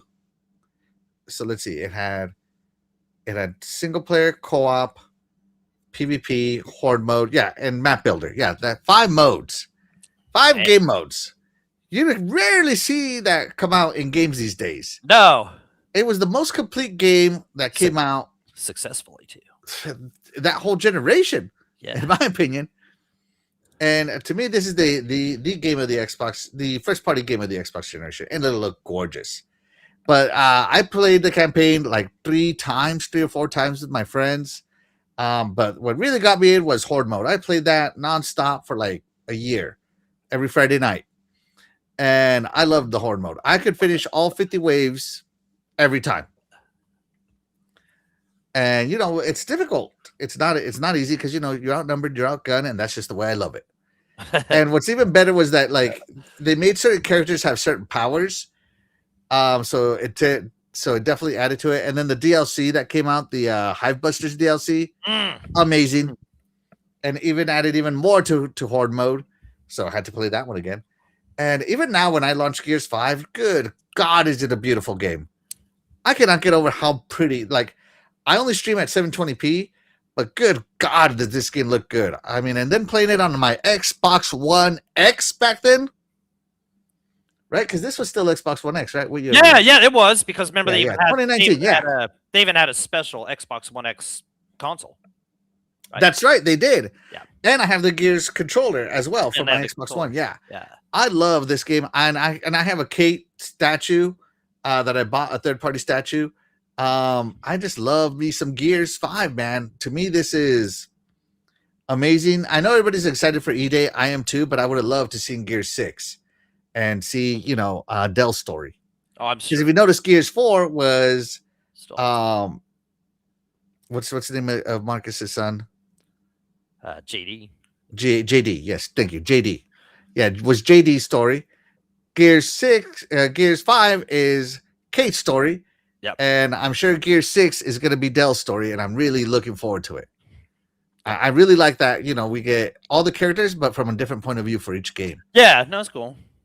Yeah, we'll get that. We'll get that to you. There's no way they're gonna. I hope so. I don't know. I love this game so much. I can't. I was going to say something inappropriate. Oh, I can't talk highly enough about this game. Yeah. So I think it was amazing. Yeah. Let's see. Yeah, it was. Rachie says Redfall, Crackdown 3, killed by the hype. Yeah, the anti-hype. Yeah. Right, exactly. Yeah, definitely. Rich also says, was it Gears 5 Xbox One X spectacle? It was, man. Yes, it was. Yeah, that was. Jesus, it was so good. It was so good. Forza Horizon 4, yeah, both those were Xbox One X showcases. Yeah, definitely. WebDay goes, what's up? What's up, WebDay? What's up? Did you do a podcast today, WebDave? I know everybody basically launched on their podcast. Yeah, he probably had to do one, right? Like, there were so many. I got like 80 notifications. I'm like, what the hell happened? Right, that's how I knew what happened, because I saw Sean thing and it said Phil Spencer retires. Big change at Xbox. It said 1 minute ago, and I saw it at like 2 something my time, and I was like, what the heck? You know? Yeah. It's like, oh, got to tune in and see what's going on. That's right. And I know everybody's talking about the news and all this stuff, but you know what? We decided to talk about all the games released under Phil Spencer's tenure. That's what we talk about here is games. Yeah, games. It's all about the games. We decided we just talk about some games. Hit that like button. Absolutely. Please hit that like button. It helps us get discovered, especially in the live section of YouTube where we compete for views against those other podcasts that go live on a day that's not their day. Yeah. Trying to take our spot. Time slots. Yeah. Trying to take our glory. Yeah. But that's not happening because nobody can take our glory. And Web Dave says he will go live on Sunday. Absolutely. Oh, that's right. Exactly. That's right. Let everybody else have their turn. Then Web Dave gracefully waits his turn, and he'll take care of it on Sunday. Yes, exactly. All right. Nice. Yeah. Let's move it along, shall we? Let's move it along. Let's move it along. All right. So in 2020, the games that launched under Phil Spencer's thing. So 2020 is also the year that the Xbox One, or the Xbox Series X launched, right? Oh yeah, yeah. And it launched with Gears Tactics. That it did. That was the launch title, and right? a Tetris game. Yeah. Tetris Effect. Gears Tactics. Oh, Tetris Effect was on there. Oh, damn, that's a good one. Yeah. Yeah, that was the only other game that was optimized for the system at the time. Yeah. For the system, yeah. Yep. So it was supposed to launch with Halo Infinite, but instead it launched with Gears Tactics, which at the time was exclusive to the PC. So yeah. So, but in 2020, Death Dealer, you know what? I'm going to ask these guys a very important question here. Mm-hmm. Start a poll. Let me ask them, which 2020 Xbox game was your favorite? Favorite. All right, I gotta add 4. So I'm going with Flight Simulator. Yeah, Flight Simulator is one of the big ones. Yeah. Simulator. All right, Death Dealer, you get to pick one. Which one should I add to this poll? Ori and the Will of the Wisp. Yeah, that's a big one. Yeah. Right, yeah, that's a great one. Yeah. All right. Will of the Wisp. Is it? Okay. Wisps. Wisps. Wispses. Wispses. Wispi. What about you, Doggy? Which one you added on here? See, so I got Minecraft. Tell Me Why, which I played. Minecraft, I played. Gears Tactics, I played, and Bleeding Edge. Oh, yeah, the banger, Bleeding Edge, baby. All right, Doggy wants to add the Bleeding Edge. All right, Right, yeah. and I'm gonna add the launch game here, Gears Tactics. All right, let us know, chat. Let us know. We love to hear what you have to say. But until the chat makes up their mind, Death Dealer, which one of these 2020 games was your favorite? And by the way, you can talk a little bit about each one, but if you just want to talk about your favorite, that's cool too. No. No, I know of Ori and the Will of the Wisp, but I didn't actually play it. Okay. I didn't play any of these. I don't play Minecraft. I can't do the graphics. It's too pixelated for her. Yeah, Too pixelated, yeah. Those dungeons like a kind of like a Diablo style, like actually. Yeah, it was basically the Diablo style. Yeah, that was okay. Game. Yeah, it wasn't bad. It was okay. I feel like they gave up on it too early. Yeah, because I remember going to like Dave and Buster's and seeing the Minecraft Dungeons arcade machine there, and a lot of kids were around it. They loved it. Yeah, I don't know what. Yeah, they shouldn't ever give up on like Minecraft stuff. Like. Yeah. Yeah. So. Anyways, Doggy. So even though Minecraft Dungeons, bit the dust, which one of these bangers did you play? Bleeding Edge. That was a banger. A banger, yeah. Okay, so yeah, Flight Simulator. Oh wait, is this? I didn't play that Flight Simulator. Yeah, pretty much the only one of these. I played some Gears Tactic. No, Flight Simulator came out that one year. I played some Flight Simulator. It came out that first year. Yeah, first year it came out. That was a cool game. Flight Simulator was fun. It's not something I sunk a ton of hours into, but it's cool. Flying over your own house, that kind of cool thing. It was pretty detailed and realistic with all of its stuff. Yeah, it was pretty cool. Like, I don't know, it's a pretty awesome game. But nothing compared to. I'll just cut right to the chase, man. Bleeding Edge, dude. I mean, I'll tell you what, man. I spent enough hours. I got 1,000 out of 1,000 of this piece of crap game. I'm telling you, it was a good old time. This passion project from Ninja Theory. Well, that's pretty much the only reason I was playing it was for the 1,000 out of 1,000. So. Let's see. Yeah, I can't even remember what the point of this was. I can't remember if it was like you're supposed to be a team. It's like if it's was it like a hero? I think it was kind of like a hero shooter. Yeah, I was gonna say I think it was kind of like Overwatch or whatever. Yeah, right. Overwatch, So yeah. So yeah, you're on teams with people, but I was just trying to like grind the achievements with the different people I was playing it. But lucky enough, while I was playing it, there was actually people in it. Like there's actually people playing the game, and well, it's nothing spectacular. I mean. It wasn't too bad. It wasn't too bad of a game. I wasn't disappointed when I got my final achievement. I didn't have to play it anymore. I mean, but other than that, I mean, that list of the rest of those games, what else do we have? Like Gears Tactics, like just that. Oh, hold on. Yeah. Let me pull it up. Yeah. Ori, Tell Me Why. Yeah, that game was kind of like a Telltale kind of game. So yeah, no. Yeah. Bleeding Edge, that was a crown jewel. Crown jewel that year, right there. Tell you, and it still lives today. So I don't want to hear any doubters. It still lives today. If it was, you can still go play a game of Bleeding Edge. So Yeah. I All can. right, there you go. I think it's still rolling. I shouldn't say that. Maybe. All right, so as I said earlier, I got Ori and the Will of the Wisp, and I finished it in 2 days. Two short days, because I love that game so much, and the music, so beautiful. They really, and the fact that it ended in such a way that you'll never see a sequel pisses me off. You know, such a good IP. Bleeding Edge trash. Minecraft Dungeons was okay. Tell me why, not my kind. Gears Tactics, I did love that game, but I played it on PC and I loved it. I loved every second of it. But this was I was upset at the time because why would it launch on PC and not on Xbox? But the one I played the most, hands down the most, and here it is flying the plane that I fly the most in Flight Simulator to this day, is me flying around, loving the world in my Cessna 172.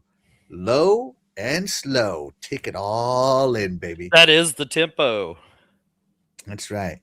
Just relax, take it all in, enjoy the view. If you look to your left, you'll see some beautiful scenery. If you look to your right, you'll see some beautiful scenery.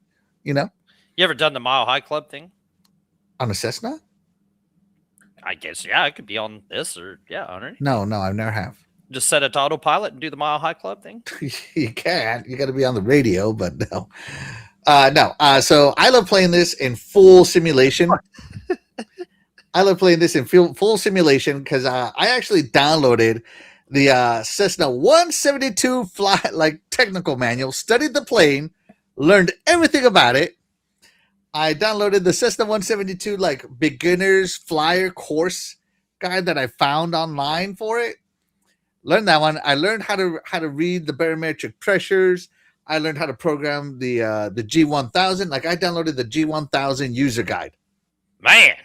Right. This guy don't take this seriously or not. I was studying this game to play it, damn it. What's that flight stick? Is that like available around you? That big badass flight stick, man, for this game, Oh, hold on, I almost knocked over my water. And this game is so gorgeous though, and it's so detailed, just all the airports and everything, just when you're flying, just all labeled and stuff. I just thought that was so cool about it. So I didn't get into it as much as he did.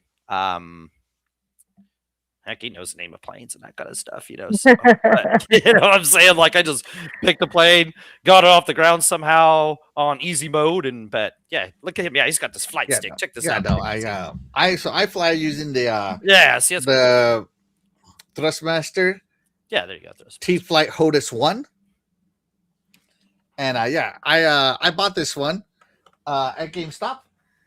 I was so excited because it was the official one for the Flight Simulator. I know that they sell more complex ones like the Turtle Beach one or whatever, and then they sell thousands of dollars ones, so people can take their Flight Simulator really serious.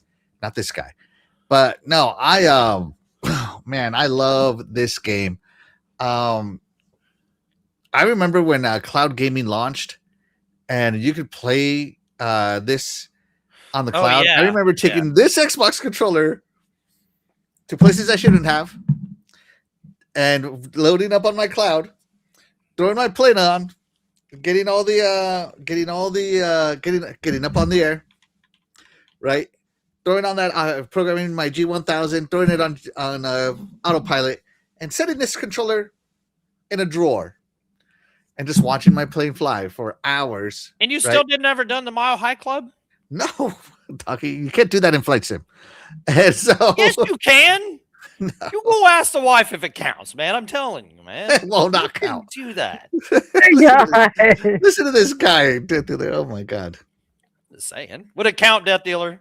You're nasty and you need Jesus. Yeah, we've already established that, but does it count? Would you count? Yeah, I guess. Yeah, you're over. Technically, I guess it does count. Yeah, it's a simulator. It's supposed to be realistic. Club. There you go. There's a real. I don't think a simulated Mile High Club would count. That's all I get these days is simulation. So I'm about to fire up. Yeah, I get the fire up some fun. Talk to doggy. What did he say? Dude, you know what You to tell need him. Jesus? Yeah. You need Jesus. Yeah. You nasty. Even the dog's disappointed. I know. Look at it. Like, whoa. Dishonor on you. Dishonor on your cow. Won't even look at me. Oh, Jesus Christ. so Dishonor on your disappointed. Xbox for such things. Only Oh good my God. simulation, you know. Yeah, so this is my favorite game that year. By far. By far. Let's see. Hey. Shout out to hold on, I got it. The Game Burrow. Thank you so much Game for Burrow, being yeah. here. You're the real MVP. What's He it? says, I accidentally voted Gears Tactics. Oh, too bad, so sad. Oh, too late. Yeah, I think he meant Ori. He bit later. Let's see. Yeah. There is a shout out to Dreadful. Thank you so much for being here. You are the real MVP. He says, There there he is none is, of the the above. Rockets. No, you have to play the game. Yeah. Let's see. Impossible to play Bleeding Edge. Yeah, they took it off. Oh, they took it off? Where is Oh, Rock Crash how? Simulator? It's coming up. Don't you worry about it. I can't believe they took down Bleeding Edge. Come on. Let's see. Shout out to Splendiferous. Thank you so much for being here. You are the real MVP. Appreciate you. And yeah, shout out to the Game Burrow. Thank you so much for being here. You are the real MVP. Yeah. But Splendiferous says, at work this Friday night, brothers. Hey, man, be safe. Be safe. Yep. Get through that Friday. Hopefully you can have a great weekend. Thanks for checking us out, brother. Let's see. Are you guys saying goodbye to Phil? We're talking about the legacy of games he put out. That's all. That's all we're saying. Yeah. We're celebrating. We love to be Yeah, positive. he's not really here to say goodbye to him, so we just talk about games. If he wants to join us, he can, but I don't think he's coming. Dude, I'll let you read this one. Take it low and slow. Take it all in, baby. I really hope Axel was talking about Flight Simulator. See, and then he tries to talk about the Mile High Club thing. And all this No, I stuff. was talking about Flight Simulator. Yeah, no, I'm out. Yeah, Y'all are nasty. I'm out. yeah, he's trying to be nasty, but he Welcome had to back, talk about Dylan. club. Welcome back. Yeah. Hey, at least we haven't talked about toilets. But what does the chat want to play? You just what had was to the best mention game of 2020 according to the chat? Okay, with 43% coming in for Bleeding Edge, 22% picked Ari and the Will of the Wisps, 21% picked Gear Tactics, and 14% picked MSFT Flight Simulator. That's right, Microsoft Flight Simulator. Yes, absolutely. All right, we're on to 2021, and what's this? We got a Game of the Year contestant out here. We're up to Psychonauts 2, Age of Empires 4, Forza Horizon 5, and Halo Infinite. And we're going to start with Dead Dealer. Did you play any of these? Nope. All right. Oh, wow. All Simple, right. Hey, quick to the point. I am a third-party gamer. Yeah. we have found this out. I did not know that. I never put any thought into it. It never crossed my mind. Wow. Hey, you know what? We are here to help you discover yourself. Are you though? Are you really though? Your gamer self. Okay?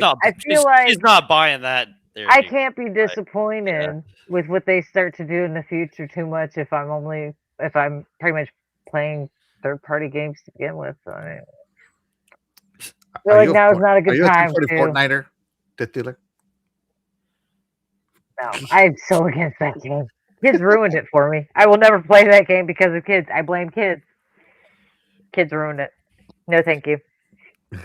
Deadpool says she's waiting for Mario and Dead Island. I think she said it in such a high pitched voice that I couldn't hear it. I heard like Drippool's voice.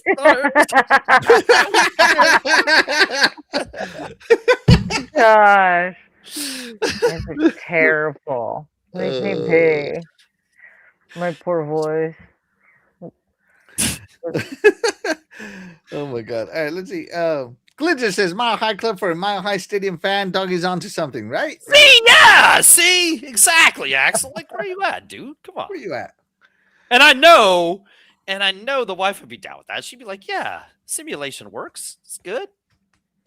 Simulate. I'm sure she is. I'm sure she is. Yes. See, Yeah, I don't know yeah. what's your deal is. You got the whole flight stick set up and stuff, and you hadn't done the whole bioclub thing. Whatever. You call yourself a real pilot. Get out. Get out of here. Simulated pilot. Yeah. You talk about a simulator. Yeah, that's what you are.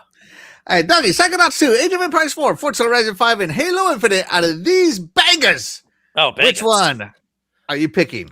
Okay, yeah, Age of Empires, we throw that one out the window. But yeah, all those. Yeah. Halo Infinite was awesome until I got stuck on those like the bosses where there was two of them, and I was stuck on that stupid island, so you couldn't like get back off of it to like retool or anything. So eventually, I'm gonna get to go through that one too. Eventually, I get some co-op help go through that game. I was having a great time with Halo Infinite though. Psychonauts 2. Man, this is a tough pick on this one. Psychonauts 2. I loved that game with like the mental struggle game and just the whole story with that. And Raz was so cool. And I don't know, man, the story is just so awesome of that. I remember that being one of my games of the year. And then Forza Horizon 5, of course, getting ran off the road, the iconic rock video that we've seen plenty of times. With never forget about it. We always hear about it. The unforgettable rock shot. And I don't know Forza Horizon 5, of course, that was great. I love racing games. I'm never gonna not love Forza Horizon game. Psychonauts 2, that was pretty fun too. So I'm gonna. I know you can't pick a time. I'm doing it anyway. Psychonauts 2 was amazing. I love that for a single player game, platformer. Absolutely love that game. That's just that was one of the great things that Phil brought, it was a first party game that wouldn't have been, who knows they even said in Psychonauts 2, some of those like in Psychonauts 2, they had that part where you had to make the different dishes. Mm-hmm. You know what the cooking show, the cooking competition show. And all, that stuff wasn't in that game if Microsoft didn't purchase that studio. Maybe the game didn't even happen, but it definitely wouldn't have been as great a scale and as good as it was. So, shout out for that. That game is so awesome. Yeah, that game is so awesome. So, yeah, Forza Horizon 5 and Psychonauts 2 with side of Halo. What a great year. That was a great year. It was a fantastic year. Yeah. So, all those. All of them. I'm not picking. You're not going to make me do it. You don't do the Mile High thing, so I'm not picking. I got all three. You'll do the Mile High thing, so I'm not picking. All right. Sounds good. All right. So for you, it was a tie between Forza Horizon 5 and Psychonauts 2, great, and then Halo Infinite was just a little bit. All right, hold on. Let me look at this. Okay, I gotta do something. All right, so Age of Empires 4, love it. I love it, but it's not giving the year there. Nope. Psychonauts 2, man. What can I say that Doggy hasn't already? It was a fantastic game. Dude, fantastic game. The levels in that, it definitely is a memorable game for sure. Forza Horizon 5, man, I was so happy because this was in Mexico, right? Right, yeah. And we were playing here, and I was so excited to play with friends and be like, yeah, let's go to Mexico. And then he just effed you up. Yeah. He went full cartel mode on you, totally rammed you off the road, made me remember why I don't go to Mexico. Right, yeah, just straight up jerks, full of jerks. he went full Mexico Simulator over here and crashed us. Yeah, because he obviously, I don't know where you learned to drive, bro, but it wasn't here. Okay? Yeah, you wait till we get to Forza Horizon 6. I got a Ryu Hadouken for your ass. Come on, you aren't even gonna see it coming. I'm telling you. God. Yeah. Yeah, so I'm not going with that one. That game is full of bad memories. I'm going with Halo Infinite. For me is on this one. I was waiting for Halo Infinite forever, and I love the weapon, the new Cortana. I love the old Cortana dying. I love that they put in Atriox in there from Halo Wars 2. Yeah. And let me tell you, man, the new weapon, she was smoking. And the thing is, she wasn't overly done like Halo 4 Cortana, thick Tana, as we call it. Right? Yeah. But she was smoking, and I had a really fun time. I beat this game by myself. I beat it with my cousin. I beat it with my friends. Whoa. And then we started unlocking skulls, unlocking cheats, and then co-op happened, and it was just so fun, so fun. So I really enjoyed this game. And the multiplayer to it, I love the multiplayer. Like, I don't want to sound mean, but I think going to Unreal Engine is a mistake. I really think that that Slip Space engine they got works so dang good. It works so dang good. And yeah, for me, Halo Infinite is definitely the best game out of 2021. Yeah. Let's see. Glitter says, what percentage of Axel's picks win the polls? 0. None. Yeah. 0. Very rare. 2% overall over the whole course of the show, like 2%. Yeah. So, man, I can't. Man, we found out something about Axel. I can't believe this. The Xbox One X ran Halo Infinite better than the Series S. Did it? Huh? I did not know that. I did not know that. Let's see. GTA Mexico. Yeah, that's what you turned it into. No, played on there. That's what you turned it into. Just wait, man. Just wait till Forza Horizon 6 comes. I'm not even gonna play that game to win races. I'm gonna make sure you just lose. Yeah. Yeah. All right, moving on then to 2022. Did you play Estes Falls, Grounded, or Pentiment? Pentiment's a banger. I played like 10 minutes of Grounded. Yeah? Yeah. Right. It wasn't that it was a bad game. I just got distracted and never went back to it. I understand. Yeah, okay. Doggy, what about you? Did you play some Pentiment? Pentiment. There you go. That's Pentiment. Shaw did say Pentiment.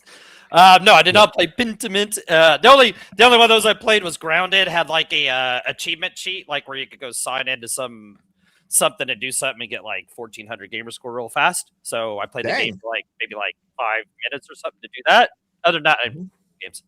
If that's really all that came out that year for Microsoft, that was, which I know they delayed Starfield and Redfall out of that year, so I don't think they did have, or even Forza Motorsport, right? That got delayed out. Everything got delayed out of that year. Yeah. Everything got delayed out of that year. So yep, nope, that year was moving on. Just moving on. Dry. Yeah, moving on. I'm with that. I became a third-party gamer this year. I didn't play any of these. Yeah. I mean, I played Grounded like a few years later, only because my nephew wanted to play with me. But trust me, otherwise I didn't play these. They're not memorable to me. And I think that was probably the best year to be a third-party gamer, because I think that's also the year I was like just all about Elden Ring.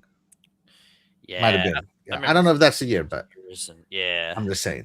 Evil West came out that year. Yeah, there's cool third-party stuff. Yeah. So 2022, yeah. Rachie, yeah, you're absolutely right. The 2022 drought, yes. Okay, absolutely. yeah, yep, okay, yep.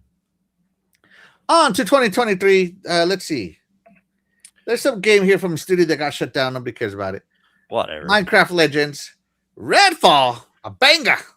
Starfield, and Forza Motorsport. Death Dealer, which one of these games did you play in 2023? We finally got you. Redfall. Yes. Redfall is what it was. Yeah. What'd you think about it? It was better than I was expecting. Cool. It was better than I expected. What were you I didn't play it. I didn't play it launch day. I played it probably, I don't know, week or two after it had come out, and by then people had started trash talking it. I didn't see the hate. I think it's pretty good. I mean, is it something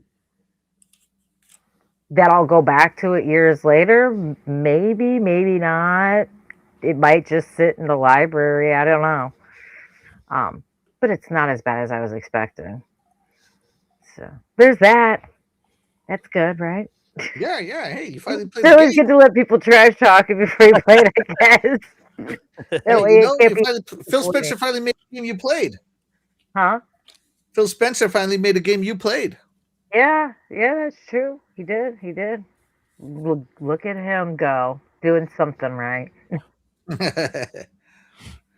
There you go. Yeah. So we got Redfall up in here. Yes, absolutely. I didn't play. I don't plan on playing it. Sorry. Dahlia, what about you, man? You play any of these games?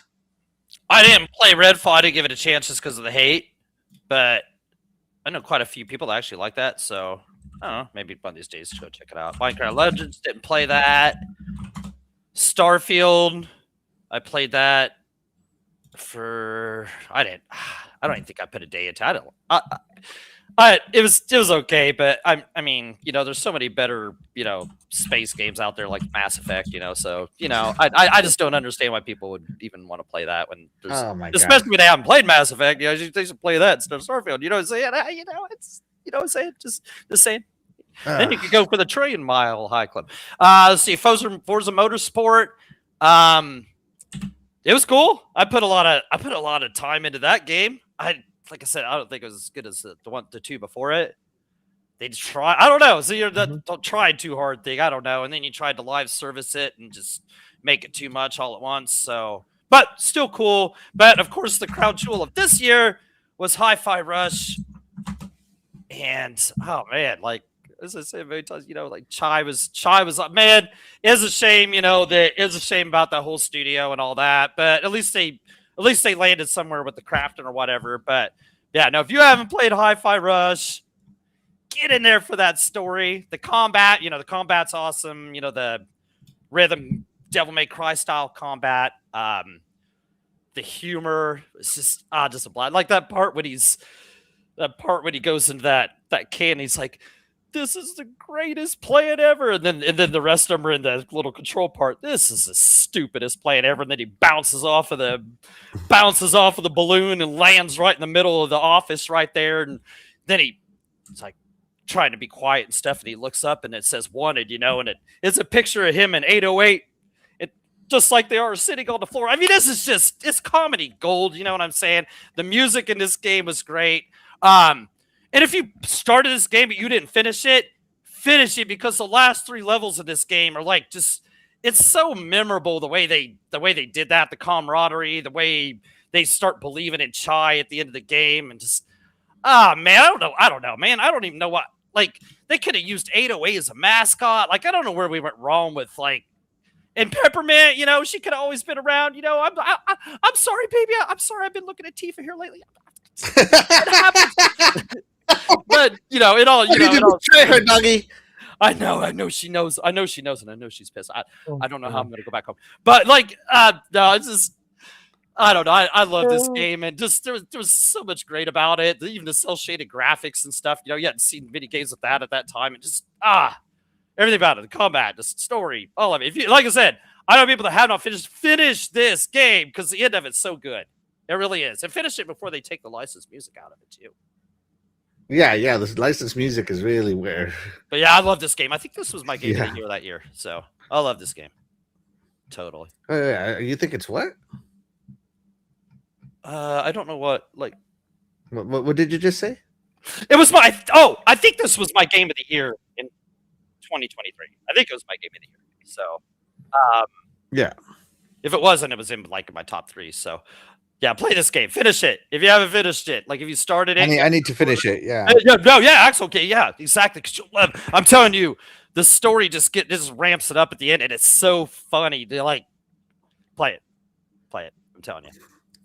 You'll think. But what will Tifa think if I start looking at Peppermint? I should be all right with it. It's okay. You can double book. You can double book. I can double book. What do you think, especially if you do the Mile High Club. Nobody's gonna know. Oh. Dear Lord. Dear Lord. Exactly. What do you think, Death Dealer? Should I play this game? Oh, yeah. Yeah. All right, sweet. Me and Death Dealer are going to play this at the same every time. He hypes it up every time he talks about it. So, yeah, I'm actually surprised I haven't gotten around to playing it yet. Right? Oh, dude, I'm telling you. It's not even too long a game or anything. And I don't know. It's great game. Yeah. Not to be missed. Not to be missed. Not to be missed. Not to be missed. I might even buy it like when it gets cheap enough, like on PS5 and play it again.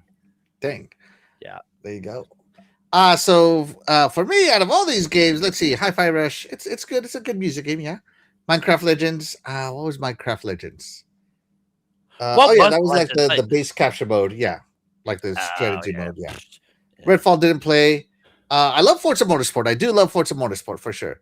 But I'm going with my game of the year for 2023, and that is none other than Starfield, one of the greatest space games ever. It's gorgeous, man. I love it how it's NASA punk, space punk.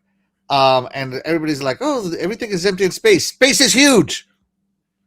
There's a lot of nothing out in space. In space, no one will hear you Yes. scream. That's right. In space is boring. I Just wish, like I wish, I wish these people were like, I don't know, but I feel like no game made me love space more, fall in love with space more again than Starfield. Like I've played other space games, I love me some space games, right? But Hey. Starfield to be captured the essence of space, the nothingness, the emptiness, Yep. and the beauty of it. Like seriously, if I could fly this close to real planets and stuff, I would love it. I feel like I was born 1,000 years too early. Dang it. You know? But no, this game is beautiful. The stories are fun. They're funny. The characters are good. I don't care what anybody says. When they did what is it? The DLC, it's so good. And now we're gonna get Shadow another Space. Starfield. Huh? Shadow Space. Yes. Shadow Space DLC. And now we're gonna get another one. I remember experiencing a solar eclipse. I remember seeing moons fly in front of other moons. I even saw asteroids crash into one another. And all of this is happening like because they put gravity systems in place. I thought that was so cool. And it verifies the chaos of space and the nothingness, and it's just fun. And everybody's all like, "Oh, it doesn't do anything seamless," and it's like, no, it doesn't. I agree. But out of everything that I could complain about, that's about it. The gunplay is really good too. Yeah. Like I don't know what anybody says. The gunplay is really dang good, and those guns are fun. And the fact that you can shoot people's like spacesuit out instead of killing them, and they like float out if there's like no gravity, it's so funny. And I just remember loving the vistas in Starfield. Like I would play it, and every night at the end of the day, I would fly to a random planet, land on a random zone, not a city or anything, and just see what I would see. And no other game has done that. Like, okay, for today, I'm gonna go to this star system, and let's just see what's there. Yeah. And that no other game has ever done that. Where I'm just like, I'm gonna end the day by landing on this random planet and just taking in the view. And to me, that's just something that Starfield has encapsulated. So yeah, Starfield to me, one of the goats. I don't care what anybody says. This is why everybody wants it to be ported over to PS5 because it's amazing. Yeah, and that's something else, another Field thing, like this game, right, was kind of the reason he went and said, let's go get ZeniMax. Because PlayStation wanted this game to be exclusive. Yeah, they were trying to make this game exclusive. He got wind of it and said, all right, time to throw a little money around and just, the only way we're going to make this stuff to where it gets to come on our system is to buy it.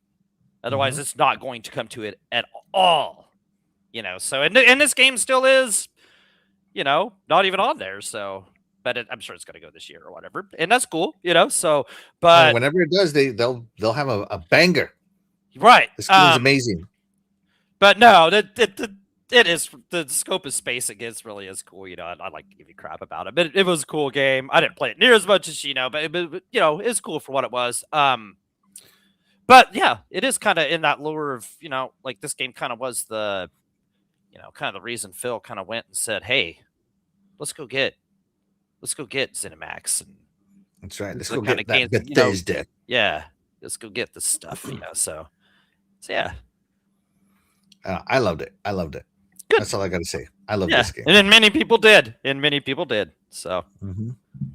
And many people hate this game who've never played it. Just throwing it out there. Just to hate on it. Yeah, they hate on it to hate on it. Yeah, there you go. Yeah. It's being hated on to hate on like doggy. Oh, I played it though. See, I played it and then hated it. I played it to hate on it, So there you go. I played it. I don't think I put a day's worth of time. I didn't put as much time as you for sure. How much I time don't do even you know have how in it? much time I played this game. Yeah, Probably days. Yeah, I don't It's have not day, days it's and days days. in it. Yeah, so yeah, no, I don't even have a day in it. I don't think. I think I like 17 hours. I did like, I was Yeah. trying to exploit some kind of money glitch, and it wasn't working for me, and it pissed me off. And I was just like, I don't even, just get the hell with this game, dude. Like, I can't even get the cheats to work, so I'm just out of here. I'm out. It's I'm not out. GTA. Different galaxy, whatever. I'm out of this galaxy. Ray G says, Hi-Fi Rush is good. Minecraft Legends is the worst RTS ever. Starfield is great. Motorsport and Redfire are the biggest pieces of garbage. Yeah, We were not ready. Really? I thought Motorsport has been good this whole time. Forza Motorsport, like the latest one was cool, but I mean, it just, like I said, it wasn't as good as 7, 6. I thought 6 was excellent. I don't even know like where that laid. Like, I don't know, it's not even on the list anywhere. Yeah, 6 was awesome too. It seemed like, I don't know what they was doing with 8. We'll call it 8. You know, like with that latest one. I don't know what they trying to make it into a car PG and all this stupid stuff. You know, like, and I think they've even tried to like back off of that even. So, but then they get rid. You know, like kind of just shutter the studio. So it's just kind of like, Well, it's a support studio now. Yeah. yeah. So now it's just in limbo and it's never. I don't know. So that's a shame. It's a shame. Definitely a shame. Always a shame. Let's see. So yeah, Whose idea was it to release a vampire game in the spring? Redfall needs to be in October, right? Yeah, right. Yeah, that was a missed opportunity. Let's see. Anybody got the Magic School Bus reference in Starfield? Yes, I did. Let's see. Many who play 200 plus hours who hate Starfield. Yeah, I think they only claim it. I think what they did is they launched it and they just let it sit there for hours. Right. Like, you could tell they did that too because they wouldn't have like achievements for like. Yeah, they would. It's like you they tell would, like they didn't even get the achievement to get off the first planet. Right. Yeah, you'd be able to tell somebody was pulling that crap. Yeah. Which they probably did too if you went and looked. That's probably what they did. Probably. All right, let's move it along. All right, so up next is 2024. This is a strong year for Xbox, right? Senua Saga Hellblade 2, Our History Untold, Towerborn, Call of Duty Black Ops 6, the first Call of Duty under ABK deal, and Indiana Jones and the Has Been Circle. I don't know whatever, dude. See, and you wonder why I make fun of your stupid Starfield game because you want to talk trash about every single game that I like. It's all right. It's all right. Trash about Hi-Fi Rush. And no, Hi-Fi Rush is amazing. It's an amazing game. Yeah. Yeah. No. Your games are kind of cool, I guess. Yeah. What about you? Did you play any of these games in 2024? Any Towerborn, Call of Duty, anything? I did. I played Hellblade. That one I actually really enjoyed. Believe it or not. Yeah, nothing better than a crazy person talking to themselves. Hearing voices? No, just kidding. Voices in my head. Yeah. It's a good game, though. I thought it was very entertaining. Did a good job. I did not get around to playing any of the others. Okay. Third party here again. I see. Third party, yeah. So let's see. Out of this list, so I'm going to just go off of what Death Dealer did. Absolutely. Because I'm going to go with Hellblade 2 as well, as that was my game of the year that year. I was under no delusions of what this game was going to be, right? I was not those people that thought it was going to be like freaking Assassin's Creed or turn into an action game and all this crap. That is not what Hellblade 1 was, and it's not what Hellblade 2 was going to be. So I was under no delusions. It was more Hellblade, and I loved it. Loved it. Good God. The audio, the visual, best looking game ever made. Yeah. I mean, Jesus, it looks so good. The music. Oh, I still listen to the music. And that Iltuga fight. So good. Remember, Doggy, where the music changes? Oh, that's amazing. Yeah, we sat there. You and I sat there and listened to it several times. Yeah. The Iltuga fight. Yeah. So amazing. Everybody's all like, oh, the combat's 1v1. Yeah, but the transitions is really what got me. Right. Even though it was 1v1, the way they transitioned it was so smooth. It wasn't like, okay, now he's dead, and then suddenly this person pops up. It was like, oh, you're about to kill him. Let me just tackle him with this guy, and now you got to focus on this guy. Or, oh, you're not going to do the finishing move to him. He gets hit with an axe. or something, right? Like it was so good. And I mean, everybody who was like, "Oh, the combat was just simple," you were not playing the same game I was, because I could catch axes, catch spears, counters, do counter rolls, all kinds of stuff. Like if you wanted this game to be simple, it was going to be simple. If you wanted this game to be awesome, you needed to learn the combat. So I don't know. I loved it. I thought it was an amazing game. Great pick that Dylan is also my pick for the year. So good. So good. Phil, thank you so much for this one. Give me Hellblade 3, please. I'm ready. Right, my body is ready. Ninja Theory was another one they picked up in those years. Yeah. Yeah. Yep. A 2018 acquisition. Yep. Yep. Yes, sir. But Doggy, what about you, brother? What about you? Which one of these games from 2024 was your favorite? Oh man, that was an awesome pick you guys had. And a great pickup by Phil. So that produced, that game, man, just like the visuals and that, you could see like the dew on the side of the rocks and stuff. Yeah. I mean, it was just visually stunning. What amazed me probably more than anything is the people that could press up and beat that game just by pressing up the whole time. I got to talk to those people and figure out how they did that, because right. I've heard a lot of people that just pressed up the whole time and beat that game. So congrats to them. They missed out. I don't know how they did that. So, but let's see, what else do we have there? Oh, anyway, so yeah, the best was, of course, Indiana Jones and the Great Circle. Axel, you get it right. You get it right. You know what I'm saying? But no, just like, so what? Machine Games showing off. They got more than Wolfenstein. You know what I'm saying? They do a movie license, and they could do this movie license so good that they've already signed it on for 2 more games, right? So they've even got Disney on board for this. That it was so well, got an 87, so it scored well. Yeah, just what was his name? Troy Baker, right? Troy Baker, like when he was talking, you forgot. You really thought you just listened to Indy, man. Like this was just a great. And in fact, didn't he win the award this year for a game that came out last year? Like that shows how awesome that was. So the voice acting, I thought the first person view was perfect. I remember that whole controversy. Oh, I'm getting motion sickness. I can't play it. Right. But it ended up working out really great with the first person. It actually, once it got good scores, everybody's motion sickness just cured. Yeah. It is a Christmas miracle. And I thought the first person, like things like that, it kind of showed you more of a view of Indy looking at it. Like when you picked up a book and it was like actually be there. And it panned out exactly like this at the right time for third person. I thought the whip was done real great with the combat. I thought the stealth was good. Don't use the guns. You're just going to draw people. Just play the game without the guns. I mean, they're there, but you're just going to draw more people. You can just stick to the straight path, but go off, do the field works, do the mysteries. I can't remember what dude. I remember there was an underground fight club in this. I remember going back and finishing that after I was done with the game, and going back and finding some of the relics and the books where you learn. Like there's so much that ties together, and it's just all so good. And sometimes you'll be like it'll be at a cutscene, and you'll be watching it, and it's so good. It's like you're watching an indie movie. And then you're sitting there, and it's sitting there for a while, and you're like, oh, shoot, I'm supposed to be playing this thing, Or even the way it started out with the Raiders of the Lost Ark thing in the beginning. Oh, it was just so good. This was so good.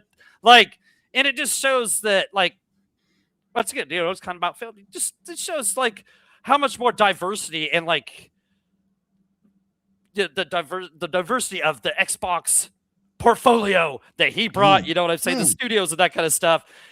What have we talked about? We got flying games, we got racing games, we got horror games, we got so many different genres because kid games, everything. Yeah. So anyway, I absolutely love this game. It's one of my favorite games last year.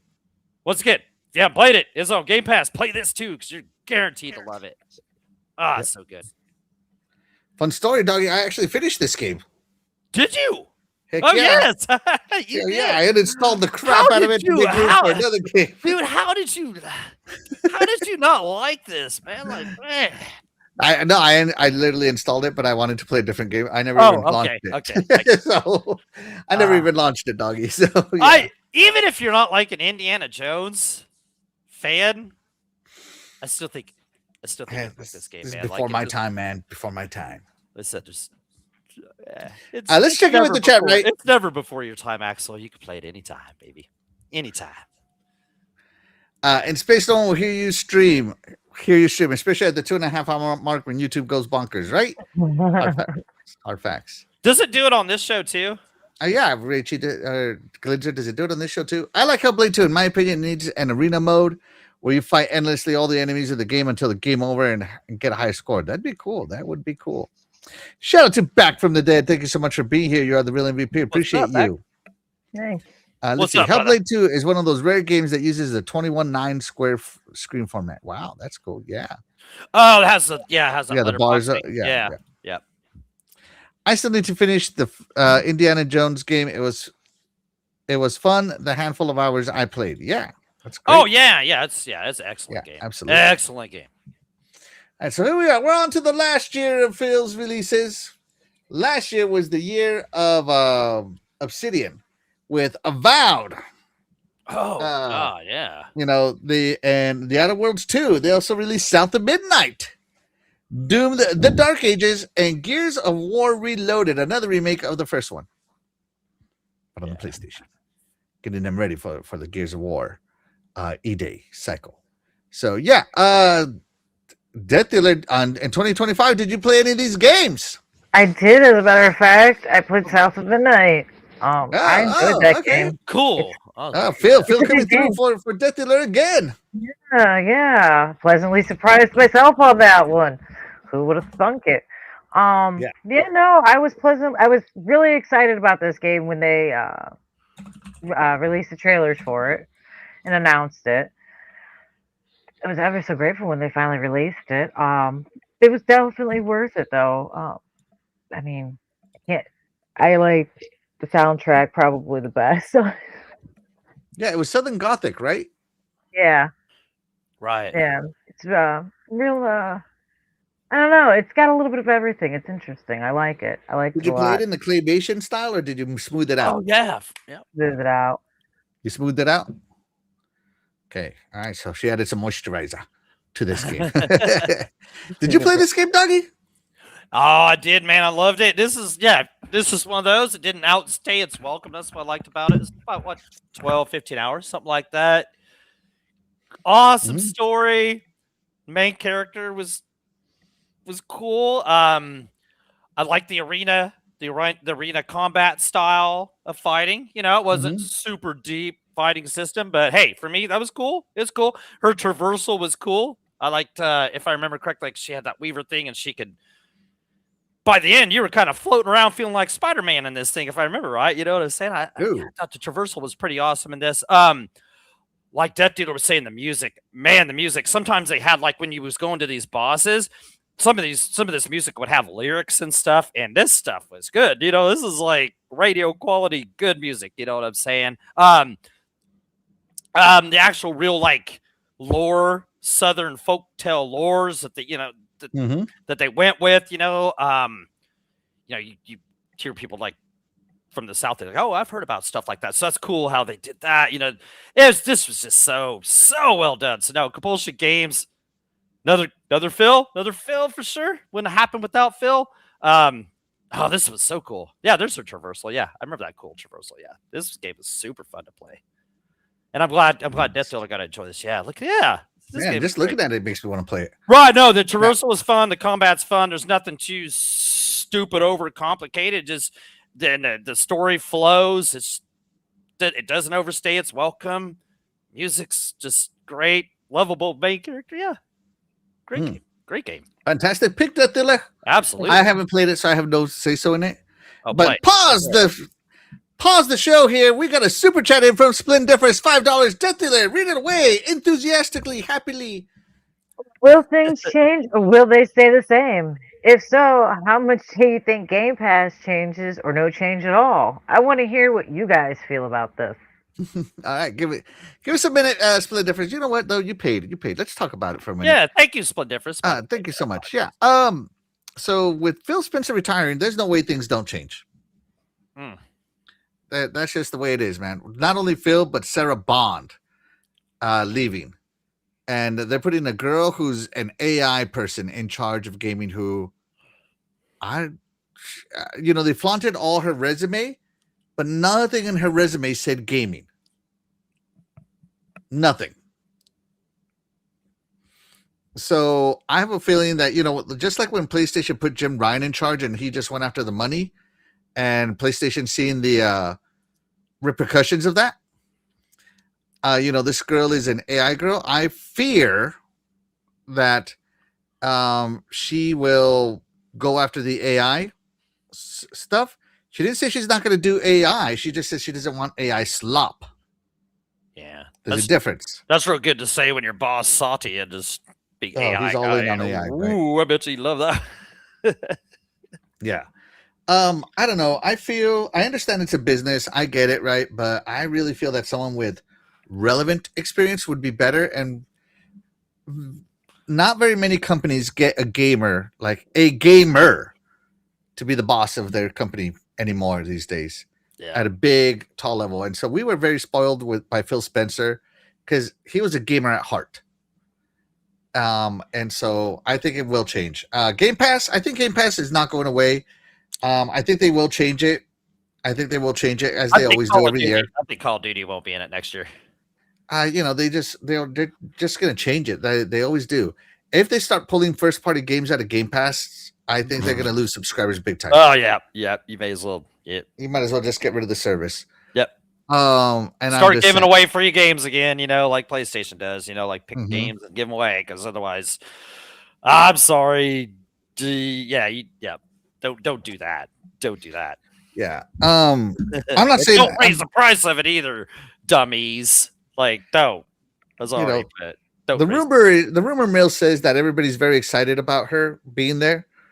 But I just don't know, man. I just don't know. She has the world to prove to me because I don't know. I don't think she has a gaming resume right now. Does she? Asha, what is it? Sir? Sharma? Asha Sharma? Sharma. Yeah. Sharma, I think it's her name. Yeah. I think that's her name, right? Asha Sharma? Yeah. Yeah, she was the corporate vice president of product for the AI platform. So she's basically just moving from one division to another. And it doesn't look like she holds still. She was at Porch Group from 2013 to 2017, 4 years. She was at Meta Facebook from 2017 to 2021, 4 years. At Instacart from 2021 to 2024, 3 years. And now she's at Microsoft. Yeah. Yeah, no, I mean, you just don't know till you see it in action, but I feel like she just got sent out there to fail, take one for the team. I don't know. You know what I'm saying? I don't know. I mean, why do you think Sarah Bond is hauled ass and she's like, I see. I don't know. And then you go out there and you say stuff like, we're not going to put AI slop in there, and we're bringing back the console, and we're getting back to Xbox, back to dude, quit running your mouth, because you're not going to do all that.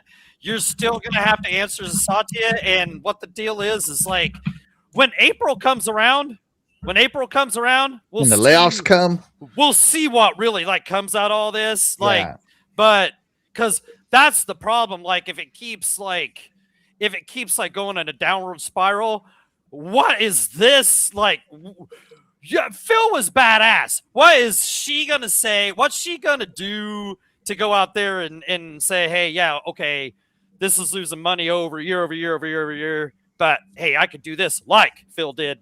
I love Xbox as much as the next person, and I like what she's saying and stuff. But you ask what my bid is, I feel like she's just going out there to take one for the team. Yeah, I hope I'm wrong. But I feel like she's getting out there and taking one for the team, and I've got to, I feel bad for her if that happens, Yeah, I feel, and then don't say things like what you're saying now. Just just keep quiet. Don't say stuff like that unless you mean it. If she means what she said today on some of those tweets and that stuff, then hey, that's pretty awesome. But that's just PR now. So we'll see. We'll see.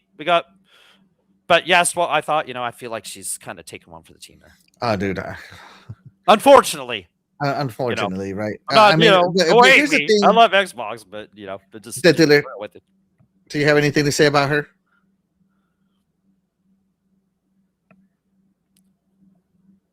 Interesting, Death Dealer. Interesting. I did not hear a word you're saying. Sorry. Hey, I haven't done it in a while. Right, exactly, yeah. Yeah. No, I really don't have any thoughts or opinions on it so far. I mean, my biggest concern is if she's heavily involved with AI, that's fine. I'm just concerned we're going to continue releasing games that aren't finished. And I feel like that trend's just going to get worse because they're going to assume that the AI can fix the problems. You know what I mean? So they're going to hold off on fixing things till the last minute, and then here's launch day and half the game still doesn't run properly. But it's okay because we'll do an update. That's about my only concern. That's the only concern I have. Yeah, fair enough. I just I don't know, all I can think is that Satya, being Satya and Amy Hood, they want that 30%. Oh, Amy Hood, I forgot about her too. Oh my God. Just be glad Amy she's Hood. Not running. Be glad he didn't make her the CEO. Yeah. Trust me, CFOs I'd already just gave up. At this point in time, yeah. Yeah, I think that Phil was like a gamer in chief. Yeah. Right. Whereas she's going to be more like a platform architect, and I think that's what she's going to try to do. And maybe that's what Xbox needs. Maybe it needs someone that knows how to manage services with 500 plus million users, and run a real true platform to make it enticing. Because Facebook Messenger and WhatsApp, she was behind that. WhatsApp is the #1 messenger in the world for a reason. Oh, it runs smooth, right? I think the AI part maybe could also benefit. Like, how do you integrate AI into video games? Well, now she literally built the AI system that Microsoft uses, and now she's going to learn how difficult that is to apply into games. And maybe the back in the 360 games, we used to call it the XPK, the Xbox XDK, Xbox Developer Kit, right? Where when games used to be built with Xbox first in mind, right? And nobody really uses the XDK anymore. And so, maybe she'll put some of those AI features in there that are so enticing that people will start developing games for Xbox as the primary platform. You never know. I can see the benefits of it. Probably the only true thing that is really nice is that Matt Booty's in there still. Yeah. As chief content officer, meaning he's going to be the games guy. So I have a feeling this might be kind of almost a dual role.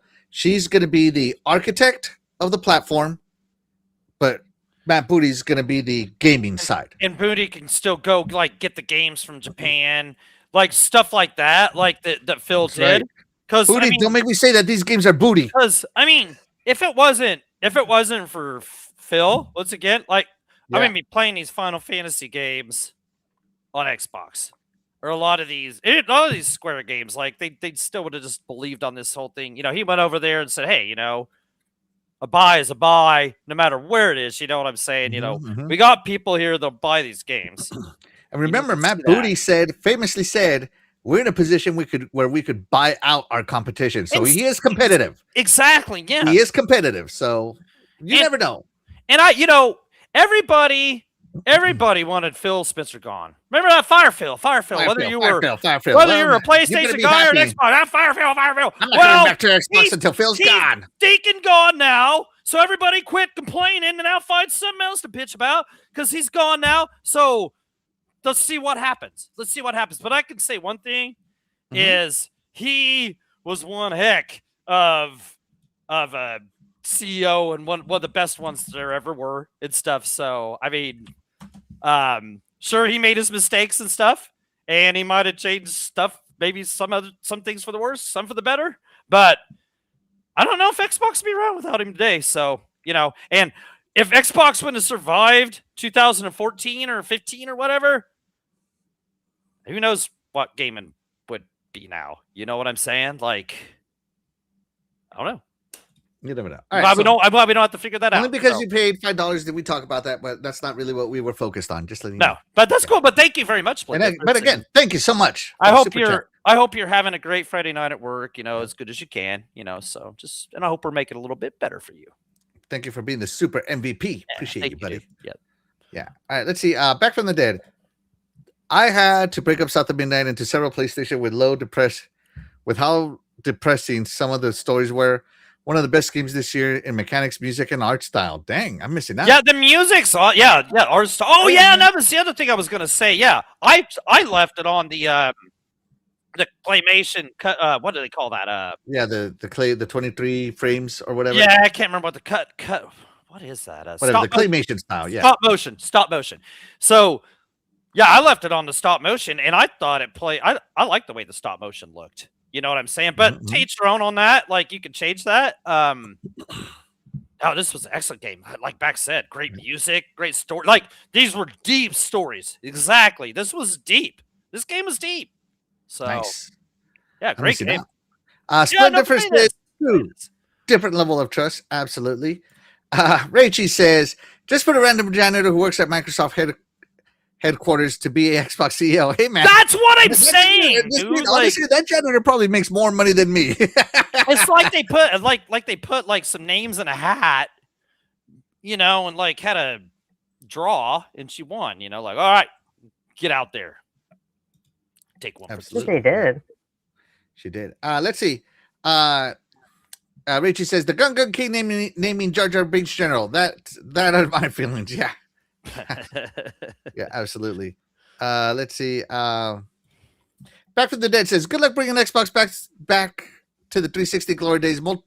Multiple Halo, Gears, and Forza games in one generation. That's tough these days, man. That's tough these days. Let's see. Rachie, WhatsApp was good before Facebook. Yeah, and it's still good. It's not like they WhatsApp. I remember using that like way back in the day. Yeah, that was a good like. And this is probably another good thing. Phil secured things for years in the future. Absolutely. Yeah, he did. Yes, he Reggie did. said, to be fair, memories of Phil is him applauding PlayStation first-party games nonstop while apologizing to us for Redfall. Damn. Let's see. Yeah. They would have at least waited to 2027 to let Phil go so he can get his big year. Yeah, 25 years. That is weird. Yeah. $2 in from Split Difference. Thank you so much for being here. Death Dealer, what does he say? He's nothing like Donnie D, though. Enjoy it, Phil. Thanks. Yeah. I was real happy with Phil. Phil saved Xbox several times. Yeah. So we'll see what happens. Yeah, I think we'll see what happens. All right. So we're almost there. Doggy, what about this? Other than so was South of Midnight your pick too for this year? Let's see. Okay, let's see. Let's go through that. Avowed was, man, I loved Avowed. Like, Avowed was so but my pick, I have a different pick. But Avowed, if you want to play up some video, you can. Avowed was a great RPG, great Western RPG. I loved the exploration in that game was like second to none. Like in that year that we just passed, like I played a ton of games. The exploration in Avowed was so addictive. Like I got addicted to that game when I was playing. I really enjoyed Avowed. Like if you like those kind of games, play that. Like it's so cool. Like, and it was cool because like you could go out and find the material for these weapons and make it, but you didn't really have to craft. You just like went to a camp and it just like made it, yourself. Oh man, it played so easy and it played so good. The combat was awesome. They added like a third person mode too, if you like third person, that kind of stuff. So, and there was like 5 different biomes, and it was just so cool to explore it and it just lift the cloud off of it. And it had that. And if you got close enough to it, you could hear the jingle, and you're like, oh God, I'm gonna go find this treasure. And there's treasure everywhere in this game. It was just so addictive. It really was. What else do I do? But my favorite of the year, yeah, Doom the Dark Ages, man. Give me Doom the Dark Ages. Black Ops 6 that was last year. Okay, yeah, but yeah. Doom: The Dark Ages was my first party favorite game of the year this year. I played through this game twice. Once just kind of enjoy it, do what I could do. Second time to kind of mop up, get all the 1,000 of the achievements. And the achievements were fun to get, wasn't too hard to get. It was kind of straightforward to do. You just had to play the game enough to do all the stuff. But man, like, I remember being afraid at first of seeing like the parry mechanic and this and that. And the parry wasn't that bad or anything. Yeah, flying this dragon was cool. You had a mech. You had the shield saw. You had, I don't know. This kind of just brought you back. Doom Eternal was so tough, man. Like, so this kind of brought you back the love that I lost for the Doom Eternal. That just it was so tough, man. I couldn't do Doom Eternal, but this the controller was beautiful. How was that? Oh yeah, beautiful, controller. beautiful controller. I got the collector's edition for it. I had a great collector's edition. Oh, that's right. You got the fur cape guy. helmet. Yeah. I got all the key cards. Like, I love this game so much. Like, it was just, I played it for like a couple 3 days worth of time. I just like, I don't know. This I in think Doggy 2000. finished this game in like 2 days as well, guys. I mean, he went through it. Yeah, it did. Like I said, I played it once through just to play it, and then go back through and mop it up. Yeah, this in 2016, man. Both those games were so great. Eternal was cool, but it was just so hard, man. Like, oh, grr. But I was so happy when I was playing this game, and it just that's probably so much joy because it wasn't too tough for my punk ass, and that Eternal wasn't no platforming and stuff. We were more what they call it, stand and fight, and that's what you did in this game. And the exploration was a blast. I like the way you had to beat the bosses to level your I can't remember what they call that. Level yourself up. Perfect game. Another game. Once again, if you haven't played this, give it a try because you're gonna love it, man. I love Doom Eternal. So good. And another Phil acquisition that, maybe this game hadn't have been as good. In fact, some people say Bethesda might not even be around at this point in time. Had Microsoft not acquired them, right? Weren't they in trouble? Weren't they kind of just trying to make everything live service? Like somebody else is trying to make everything live service, kind of starting to make themselves in trouble. Mm-hmm. But, so maybe this game didn't even happen. So once again, thank you, Phil. Right. Thank you, Phil. Absolutely. So I said 2025 was the year of the backlog, and I meant it. I did not play any of these games. I played them out for like 2 hours, not enough to really get into it. I got lost, but good God, is that game gorgeous. You got to play it longer than 2 hours, yeah. No, I know I do. And make sure. 2025 was the year of the backlog, but I stuck to my guns. I said I will not play new games, and I didn't. So, yeah. But no, now that the year of the backlog is over, I'm playing everything. So we'll see. Yeah. So unfortunately, I didn't play any. But there's a lot of love there. Like you're gonna love. Oh yeah, there's definitely lots to love there. Lots to love. So yeah, guys, let us know. So these are all the games that released during Phil's state. I mean, from the Broken Launcher, the Master Chief Collection, if you will, right? All the way to the Incredible Vow, the Incredible South of Midnight, Doom: The Dark Ages, Gears of War Reloaded, and the Outer Worlds 2. I mean, that is a one way to take Xbox from, broken launches, taking the Kinect out of the box to freaking game of the year, games that people love. Yeah. Yep. And gamers can play everywhere. So yeah, that's Phil's games, and of course here we focus on the games as always. So yes, absolutely. Well, let's see. Glitzer says AI will make people's lives easier. A popular quote negated by AI is costing people their jobs, right? Yeah. Back from the Dead said, I swear I'm one of the few people that like Redfall. Death Dealer did. And I wanted to see it polished and supported to get more games in a series. Yeah, Death Dealer too. I even bought the collector's controller. She did. Is it? Yeah. Fastback also enjoyed Redfall. There you go. Right? See, that's what I'm saying. Like a lot of people, I do. I liked it. Back from the Dead says, unlike Doom Eternal, I actually finished Doom: The Dark Ages. Ooh, right, exactly. There you go. Thank you, Mac. Yep. I couldn't do Eternal. It was too tough for me. Funny story here, Splendifer. So Splendifer says, I wonder why Doggy was talking about with the live service thing. Could it be one of the Could it be the ones that shut down a studio recently? Funny story. Before Phil's retirement, we were actually going to talk shutdowns. So a funny story. Yeah, funny actually, story. we even had a game and everything set up. So yeah, but that's next week. Yeah. Anyways, so Phil, thank you so much for all the games you gave us, man. I'm a happy Xbox owner through your tenure. I think the consoles are great. I think the games are great. I think Xbox Live is amazing. I love to play anywhere.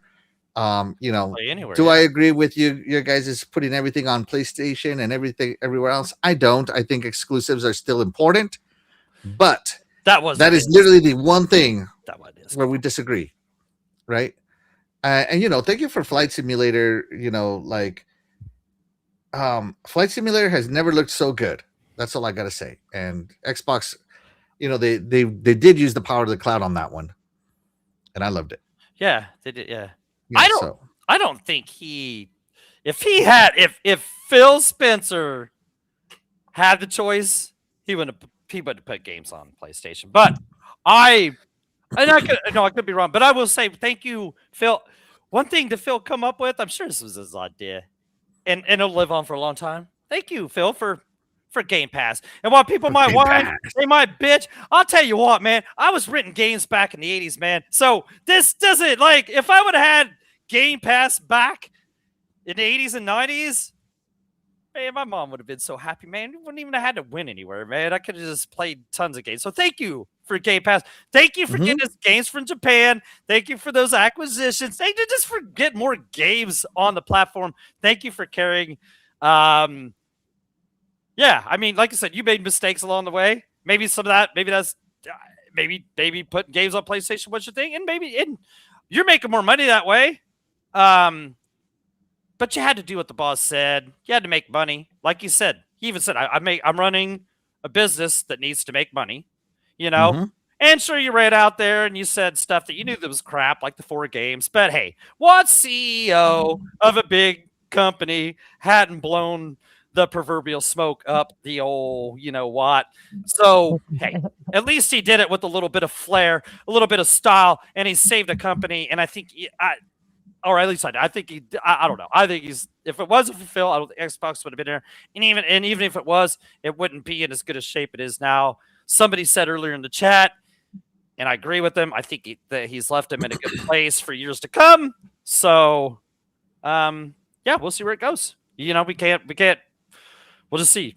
We'll see where the new regime is. But I know one thing: it's going to be tough to fill the shoes that was Phil Spencer. Yeah. Anything to say to Phil before we go? Good luck in future endeavors. He's a millionaire. He's going to be swimming it up. Thanks for doing a good job. Yeah. Like I said, if it wasn't for you, Phil, I would have never, ever guaranteed been able to play one of my favorite games ever, Final Fantasy II from the Super Nintendo, which is Final Fantasy IV.